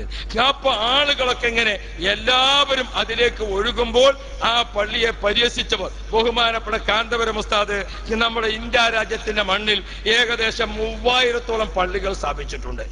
കോഴിക്കോട് കോർപ്പറേഷനിൽ പോയാൽ സുന്നികൾക്ക് അടുത്ത കാലത്ത് നേരത്തെ ഉണ്ടായിരുന്ന മുഹീദ്ദീൻ പള്ളിയും അതേപോലെ തന്നെ പട്ടാളപ്പള്ളിയും ഒക്കെ നമ്മിൽ നിന്ന് ശത്രുക്കൾ പിടിച്ചെടുത്തു. പിടിച്ചെടുത്ത ശേഷം നമുക്കൊരു ജുമാ നിസ്കരിക്കാൻ നിവൃത്തിയില്ലാത്ത അവസ്ഥ കോഴിക്കോട് പട്ടണത്തിൽ ഉണ്ടായിരുന്നു. അവിടെയാണ് കാന്തപുരം ഉസ്താദ് കോഴിക്കോട് കോർപ്പറേഷന്റെ പരിധിയിൽ മാത്രം 14 പള്ളികൾ ബഹുമാനപ്പെട്ട AP ഉസ്താദ് സ്ഥാപിച്ചു. ഇന്ത്യ മഹാരാജ്യത്ത് 3000-ഓളം പള്ളികൾ സ്ഥാപിച്ചിട്ടുണ്ട്. ആ ഉസ്താദിന് പള്ളി എവിടെ എടുക്കേണ്ടത് നിങ്ങൾ ആരും എഴുതി കൊടുക്കണ്ട. ഇന്ത്യ മഹാരാജ്യം ഇസ്ലാമിക ചരിത്രത്തിന്റെ പാരമ്പര്യമുള്ള രാജ്യമാണ്. സ്വഹാബാക്കൾ ആദ്യമായി ഇസ്ലാം മതവുമായി വന്ന രാജ്യമാണ്. ആദ്യമായി ഒരു മുസ്ലിം പള്ളി ഈ കേരളത്തിലാണ് സ്ഥാപിച്ചിട്ടുള്ളത്. അത്രയും ചരിത്രമുള്ള ഒരു നാട്ടിലേക്ക് ഇനി ലോകത്തിന്റെ നാനാഭാഗത്തു നിന്നും ആളുകൾ വരികയാണ്. പണ്ടത്തെ പോലെ തീവണ്ടി മാത്രമല്ല, കാളവണ്ടി മാത്രമല്ല, റോട്ടിലൂടെ ഓടുന്ന വാഹനമല്ല. തിരുവനന്തപുരത്ത് ഒരു എയർപോർട്ട്, നെടുമ്പാശ്ശേരി ഒരു എയർപോർട്ട്, കോഴിക്കോട് ഒരു എയർപോർട്ട്, കണ്ണൂരില്ലാതെ വരാൻ പോകുന്ന ഒരു എയർപോർട്ട്, കൊച്ചു കേരളത്തിൽ തന്നെ 4 എയർപോർട്ടുകൾ. അപ്പോ ലോക രാഷ്ട്രങ്ങളിൽ നിന്ന് കേരളത്തിൽ വിവിധ രാജാക്കന്മാർ, ഭരണാധികാരികൾ, മുസ്ലിം പണ്ഡിതന്മാർ, ചരിത്രാന്വേഷികൾ, ചരിത്രകാരന്മാർ അവരൊക്കെ വരുമ്പോൾ ഇത്രയധികം ചരിത്ര പാരമ്പര്യമുള്ള കേരളത്തിൽ മുസ്ലിംകൾക്ക് അഭിമാന സ്തംഭമായി മുത്തുനബി മുഹമ്മദ് മുസ്തഫ നബി സല്ലല്ലാഹു അലൈഹി വസല്ലമ തങ്ങളുടെ പേരിൽ തന്നെ ഒരു സ്മാരകം പണിയണം. അത് മസ്ജിദുൽ ആസാർ ആവട്ടെ എന്ന് തീരുമാനിച്ചു. ഇൻഷാ അല്ലാഹ് അതിവിടെ ഉയരും, അത് വളരും, അതിൽ വാങ്കുവിളി വരും. ഇന്ന് കളിയാക്കിയവരൊക്കെ അതിൽ സുജൂദ് ചെയ്യുന്ന ഘട്ടം വരും. യാതൊരു തർക്കവും വേണ്ട. നമ്മൾ ഓരോ സ്ഥലത്തും കോളേജ് ഉണ്ടാക്കിയപ്പോൾ നിലമ്പൂരിന്റെ മലമുകളിൽ ഞങ്ങളൊരു ചെറിയ സ്ഥാപനത്തിന് തീരുമാനിച്ചു 24 കൊല്ലം മുമ്പ്. അന്ന് ആ കോളേജിന് തറക്കല്ലിടുമ്പോൾ അവിടുത്തെ വലിയ വലിയ ആളുകളൊക്കെ പറഞ്ഞു അതിവിടെ ഉയരൂല, അതിവിടെ ഉണ്ടാകൂല, കാന്തപുരത്തിന്റെ ഇതിവിടെ നടക്കൂല എന്നൊക്കെ പലരും അന്ന് പ്രഖ്യാപിച്ചു. കുട്ടികളെ ചേർക്കേണ്ട രംഗം വന്നപ്പോൾ പ്രഖ്യാപിച്ചവരെ കുട്ടികളെയാണ് ആദ്യം ചേർത്തിയത്. ഓരോ കുട്ടികളെ ആദ്യം ചേർത്തത്. ഇപ്പോ പൂർവിക വിദ്യാർത്ഥികളായ ആളുകളെ യോഗമൊക്കെ വിളിച്ചു നോക്കുമ്പോൾ സുബ്ഹാനല്ലാഹ്, കുട്ടികളൊപ്പം നമ്മളൊപ്പം, വാപ്പാരൊക്കെ മറ്റോരൊപ്പം. സുബ്ഹാനല്ലാഹ്, തെങ്ങിന്റെ മുരടൊക്കെ എടുത്തോളി, മേലെ കിട്ടിയാൽ മതി നമുക്ക്. അപ്പോ പ്രിയപ്പെട്ട സഹോദരന്മാർ, നിങ്ങൾ മനസ്സിലാക്കണം, നിങ്ങളടുത്ത് പണ്ട് കുറെ മൂലധനം ഉണ്ടായിരുന്നു, ഇപ്പൊ ധനമൊക്കെ പോയിക്കണ്, മൂല മാത്രമാണ് എന്ന് അറിയുന്നത് നല്ലതാ. ഞാൻ ഓർമ്മപ്പെടുത്തുന്നത് പ്രിയപ്പെട്ട സഹോദരന്മാരെ, നമുക്ക് അഹങ്കരിക്കേണ്ടതില്ല. എവിടെയെല്ലാം നമ്മുടെ പ്രവർത്തനത്തിന് ഒരുങ്ങിയോ, അക്രമം സഹിക്കാതെ, ചീത്ത വാക്കുകൾ കേൾക്കാതെ, കൂക്കുവിളി കേൾക്കാതെ, പരിഹാസങ്ങൾ കേൾക്കാതെ ഒരു സ്ഥലത്തും നമ്മുടെ ഒരു ആലിമും ഒരു മുതഅല്ലിമും ഒരു മുഅല്ലിമും ഒരു പ്രവർത്തകനും ഉണ്ടായിട്ടില്ല. ഇത് ഇസ്ലാമിക പാരമ്പര്യമാണ്, ഇത് ഇസ്ലാമിക ചരിത്രത്തിലെ പാരമ്പര്യമാണ്. അതുകൊണ്ടാണ് ഞാൻ ഓർമ്മപ്പെടുത്തുന്നത്, നാം ചരിത്രം പഠിക്കണം, നാം ചരിത്രം പഠിക്കണം. സമസ്ത കെട്ടിപ്പടുക്കാൻ ആദ്യകാലത്ത് ത്യാഗം സഹിക്കേണ്ടി വന്നിട്ടുണ്ട്. വിദ്യാഭ്യാസ ബോർഡ് കെട്ടിപ്പടുക്കാൻ അതിലേറെ ത്യാഗം സഹിക്കേണ്ടി വന്നിട്ടുണ്ട്. ആലിമീങ്ങളെ ജയിലിലടക്കപ്പെടാൻ കൊണ്ടുപോയിട്ടുണ്ട്. ബഹുമാനപ്പെട്ട ശൈഖുന ഇ.കെ. ഹസൻ മുസ്ലിയാരെ കൊല ചെയ്യാൻ വേണ്ടി ശത്രുക്കൾ ഒരുങ്ങി നിന്നിട്ടുണ്ട്. ബഹുമാനപ്പെട്ട കാന്തപുരം ഉസ്താദിനെ അടക്കിയിരുത്തുന്നതിനുള്ള എല്ലാ ശ്രമങ്ങളും നടന്നിട്ടുണ്ട്. പക്ഷേ ഔലിയാക്കളെ മദതുള്ള ബഹുമാനപ്പെട്ട ഉസ്താദ്, അള്ളാഹു ദീർഘായുസ് നൽകട്ടെ, അള്ളാഹു ആഫിയത്ത് നൽകട്ടെ, മക്കത്തുൽ മുകറമയിൽ ഹജ്ജിന്റെ സമയത്ത് കഅബ ശരീഫിനോട് ചേർന്ന് കിടക്കുന്ന മാലിക്കി തറവാട്ടിൽ ലോക പണ്ഡിതന്മാർ അവിടെ വരുമ്പോൾ ആ പണ്ഡിത ശ്രേഷ്ഠർക്കെല്ലാം മാലിക്കിയുടെ വീട്ടിൽ ഒരു സ്വീകരണം ഏർപ്പെടുത്താറുണ്ട്. 2 or 4 തവണ ആ സ്വീകരണത്തിൽ AP ഉസ്താദിന്റെ കൂടെ ഖാദിമായി ഞങ്ങളൊക്കെ പോയിട്ടുണ്ട്. ചിലരൊക്കെ ഒരു പ്രാവശ്യം ചെല്ലുമ്പോൾ എല്ലാം ആ മാലിക്കിയുള്ള കാലഘട്ടമാണ്. അള്ളാഹു അദ്ദേഹത്തിന്റെ ദർജ ഏറ്റിക്കൊടുക്കുമാറാവും. മുഹമ്മദ് മാലിക്കിയുള്ള കാലഘട്ടം. അദ്ദേഹം ചെന്നപ്പോൾ ആ സഭയിൽ നോക്കുമ്പോൾ നിറഞ്ഞ ആളുകളുണ്ട്. മുഹമ്മദ് അബ്ദു യമാനി ഉണ്ട്, അതേപോലെ തന്നെ മുഹമ്മദ് അലി സാബൂനി ഉണ്ട്. അങ്ങനെ തുടങ്ങിയിട്ട് സൗദിയിലെ തന്നെ വലിയ പർവ്വത തുല്യരായ പണ്ഡിതന്മാരുണ്ട്. അതേപോലെ വലിയ വലിയ നേതാക്കളുണ്ട്. ആലിമീങ്ങൾ നിറഞ്ഞു നിൽക്കും. ഇന്തോനേഷ്യയിലെ, മലേഷ്യയിലെ, യമനിലെ, ഒമാനിലെ ഒക്കെ പണ്ഡിതന്മാരുണ്ട്. അവരൊക്കെ ഉള്ളപ്പോഴും മുഹമ്മദ് മാലിക്കിയുടെ വലഭാഗത്ത് ഒരു സീറ്റ് അവിടെ തയ്യാറാക്കി വെച്ചിട്ടുണ്ട്. ആ സീറ്റിൽ ബഹുമാനപ്പെട്ട ശൈഖുന കാന്തപുരം ഉസ്താദ് അങ്ങ് ചെന്നതോടുകൂടെ സഭ ഒട്ടാകെ എഴുന്നേറ്റു. ആ സീറ്റിൽ ബഹുമാനപ്പെട്ട കാന്തപുരം ഉസ്താദിനെ ഇരുത്തിക്കൊണ്ട് ബഹുമാനപ്പെട്ട മുഹമ്മദ് മാലിക്കി, അള്ളാഹുവിടുത്തെ ദർജ ഏറ്റിക്കൊടുക്കുമാറാവട്ടെ, ആ മുഹമ്മദ് മാലിക്കി അവിടുത്തെ ഷറഫാക്കപ്പെട്ട നാവുകൊണ്ട് പറഞ്ഞു, ഇത് ഇന്ത്യൻ പണ്ഡിതന്മാരുടെ നേതൃത്വമായ ഷെയ്ഖ് അബൂബക്കർ അഹ്മദാണ്, അല്ല അദ്ദേഹം ലോക പണ്ഡിതന്മാർക്ക് നേതാവാണ് എന്ന് മുഹമ്മദ് മാലിക്കി പറഞ്ഞത് പ്രിയപ്പെട്ട പ്രവർത്തകരെ നാം ഓർക്കണം. ആ നേതൃത്വത്തെയാണ് നാം സ്വീകരിച്ചിട്ടുള്ളത്. നമുക്കവിടെ ഉറച്ചു നിൽക്കാം, നമുക്കവിടെ ഉറച്ചു നിൽക്കാം. നമ്മെ പിന്തിരിപ്പിക്കാൻ ഒരു ശക്തിക്കും സാധ്യമല്ല. കഴിഞ്ഞ കാലഘട്ടങ്ങളിൽ അത് കഴിഞ്ഞിട്ടില്ല. ഇന്ന് നമുക്ക് കേരളത്തിൽ സുശക്തമായ ഒരു സംസ്ഥാന കമ്മിറ്റിയുണ്ട്. എല്ലാ ഘടകത്തിലും SYS കമ്മിറ്റിയുണ്ട്, സംസ്ഥാന കമ്മിറ്റിയുണ്ട്, ഡിസ്ട്രിക്ട് കമ്മിറ്റിയുണ്ട്, പഞ്ചായത്ത് കമ്മിറ്റിയുണ്ട്, മേഖലാ കമ്മിറ്റിയുണ്ട്, സോണ്, സർക്കിൾ, എല്ലാ കമ്മിറ്റികളുമുണ്ട്. അതേപോലെ SSF-നുണ്ട്, SMA-ക്കുണ്ട്, ജമിയത്തുൽ മുഅല്ലിമീനുണ്ട്. നമുക്ക് ആയിരക്കണക്കായ സ്ഥാപനങ്ങളുണ്ട്. 10,000-അടുത്ത് മദ്രസ, 7,000 ചില്ലാനം കേരളത്തിലും ബാക്കി ഇന്ത്യയുടെ പല ഭാഗത്തുമായി 10,000-ഓളം മദ്രസകൾ നമ്മുടേത് ഉണ്ട്. ഏത് നേരത്തെ നമ്മൾ ഉണ്ടാക്കിയതിന് പുറമെയാണ്. അപ്പുറത്തിരിക്കുന്ന ആൾക്കാരുടെ അടുത്തുള്ള മദ്രസ ഉണ്ടല്ലോ, അത് നമ്മളതും ഓലതും കൂടിയാണ്. തറവാട്ടിന്ന് മോൻ വേറെ പോകുമ്പോൾ അവകാശം അവിടെ നിർത്തും. ഇവൻ സ്വന്തം ഉണ്ടാക്കിയ വീടും പെരിയൊക്കെ ഓൻ്റെത്, മറ്റത് ഞമ്മളത്. ഇത് ഞങ്ങളത്, മറ്റത് ഞമ്മളത്. ആവശ്യം വരുമ്പോൾ നമുക്കതിന്റെ രൂപത്തിൽ തന്നെ അതിന് പോകാം. പിന്നെ നമ്മൾ എന്ത് ചെയ്തിട്ടില്ല, അവകാശം ചോദിച്ചു പോയിട്ടില്ല. പ്രിയപ്പെട്ട മുഅ്മിനീങ്ങളെ, ഇന്ന് നമുക്ക് 10,000 മദ്രസകൾ കേരളത്തിലുണ്ട്. 300-ലധികം വരുന്ന ഇംഗ്ലീഷ് മീഡിയം സ്കൂളുകൾ കേരളത്തിലുണ്ട്. നമ്മുടെ മാരായമംഗലം ഉസ്താദിന്റെ ഓക്സ്ഫോർഡ് ഇംഗ്ലീഷ് സ്കൂൾ അടക്കമുള്ള വലിയ സ്കൂളുകൾ സ്ഥാപിക്കുന്നുണ്ട്. പ്രിയപ്പെട്ടവര്, നോളേജ് സിറ്റിയിലേക്ക് എത്തി നിൽക്കുന്നു നമ്മുടെ വിദ്യാഭ്യാസ പ്രവർത്തനം. ഇതൊക്കെയുള്ള ഒരു കാലഘട്ടത്തിലാണ് നാം പ്രവർത്തിച്ചുകൊണ്ടിരിക്കുന്നത്. ഇവിടെ നാം ഓർക്കണം പ്രിയപ്പെട്ട മുഅ്മിനീങ്ങളെ, ഇതെല്ലാം ഇന്ന് നമുക്കുണ്ട്. അന്ന് എന്താണ് നമ്മുടെ അവസ്ഥ? അന്ന് നമ്മുടെ അവസ്ഥ എന്താണ്? നമ്മുടെ ഈ പ്രസ്ഥാനത്തിൽ ആരുണ്ടാകുമെന്ന് പരസ്പരം അറിയില്ല. അക്കാലത്ത് പ്രിയപ്പെട്ട മുഅ്മിനീങ്ങളെ, നമുക്കൊരു മിമ്പറിൽ ഖുത്ബയില്ല, നമുക്കൊരു മെഹ്റാബിൽ ഇമാമത്തില്ല, നമ്മെ സംരക്ഷിക്കാൻ ആളില്ല. അങ്ങനെ ഏറും കുത്തും അടിയും ചീത്തയും കൂക്കുവിളിയും അത് കേട്ടുകൊണ്ട് തന്നെയാണ് ഈ പ്രസ്ഥാനം വളർന്നത്. തീർച്ചയായും തീയിൽ മുളച്ചത് വെയിലിൽ വാടില്ല എന്ന് പറയുന്നത് ഈ പ്രസ്ഥാനത്തെ സംബന്ധിച്ചിടത്തോളം 100%. പ്രവർത്തകരെ, നാം പിളർപ്പിന് ശേഷമുള്ള ആദ്യത്തെ 10 നമ്മെ ആക്രമിക്കുന്ന കാലഘട്ടമായിരുന്നു. ഈ രണ്ടാമത്തെ 10 നാം പ്രതിരോധം നിരസിച്ച കാലഘട്ടമാണ്. മൂന്നാമത്തെ 10-ാണിപ്പോൾ. ഇത് മുന്നേറ്റത്തിന്റെ കാലഘട്ടമാണ്. തീർച്ചയായും നഷ്ടപ്പെട്ട മിമ്പറുകളിൽ സഖാഫികൾ ഖുത്ബ ഓതിയിരിക്കും. നഷ്ടപ്പെട്ട മെഹ്റാബിൽ സഖാഫി ഇമാം നിന്നിരിക്കും. നഷ്ടപ്പെട്ട സ്ഥലങ്ങളിൽ AP വിഭാഗത്തെ നിങ്ങൾ ക്ഷണിച്ച് കൊണ്ടുപോകേണ്ടി വരും. വിവരമുള്ളവരപ്പുറത്തില്ല. ഉള്ളത് കുറെ മാഫികളാണ്. ആ മാഫികൾക്ക് ദീനറിയില്ല, അവർക്ക് മതമറിയില്ല, അവർക്ക് രാഷ്ട്രസേവനം അറിയില്ല, അവർക്ക് ഭൗതിക വിവരം അറിയില്ല. ഒന്നും അറിയാത്ത ആളുകൾ. അവർക്ക് അറിയുന്നത് വടിവാൾ കൊണ്ട് വെട്ടുക, ആക്രമിക്കുക, നശിപ്പിക്കുക, അത് മാത്രമാണ്. പ്രിയപ്പെട്ട സഹോദരന്മാരെ, എന്നും സമാധാനത്തിന്റെ വഴിക്ക് വിജയമുണ്ട്. സർവലോക സംരക്ഷകനായ റബ്ബ് തആല അവന്റെ കോടതിയിൽ വരുമ്പോൾ ചോദ്യം ചെയ്യുമല്ലോ. അത് നാം ഓർക്കണം. അതുകൊണ്ട് ഞാൻ എന്റെ പ്രിയപ്പെട്ട കൂട്ടുകാരോട്, ബഹുമാനപ്പെട്ട ഖമറുൽ ഉലമ കാന്തപുരം ഉസ്താദിനെ അല്ലാമ മാലിക്കി അന്ന് പരിചയപ്പെടുത്തിയത് ഇപ്പോൾ യാഥാർത്ഥ്യമായിട്ടുണ്ട്. എന്താണ്? മർക്കസുസ് സഖാഫത്തി സുന്നിയ. എല്ലാ ദിവസവും സുബഹി നിസ്കാരം കഴിഞ്ഞ് ഉസ്താദിന്റെ ക്ലാസ് നടക്കുകയാണ്. ബുഖാരി ദർസ് നടക്കുമ്പോൾ ആ ദർസ് നടത്തുന്നത് തന്നെ അറബി ഭാഷയിലാണ്. എന്തിനാണ് അറബി ഭാഷ? ഈ മുന്നിലിരിക്കുന്ന മലയാളികളെ മാത്രം കണ്ടിട്ടല്ല കാന്തപുരം ഉസ്താദ് ദർസ് നടത്തുന്നത്.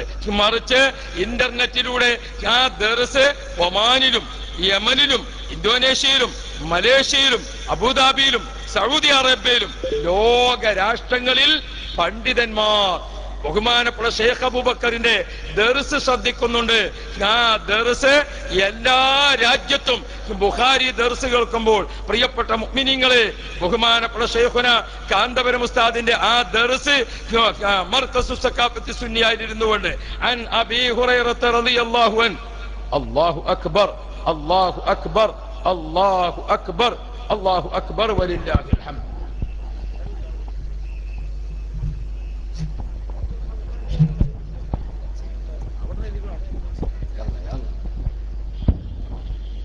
طلع البدر علينا من ثنيات الوداع وجب الشكر علينا ما دعا لله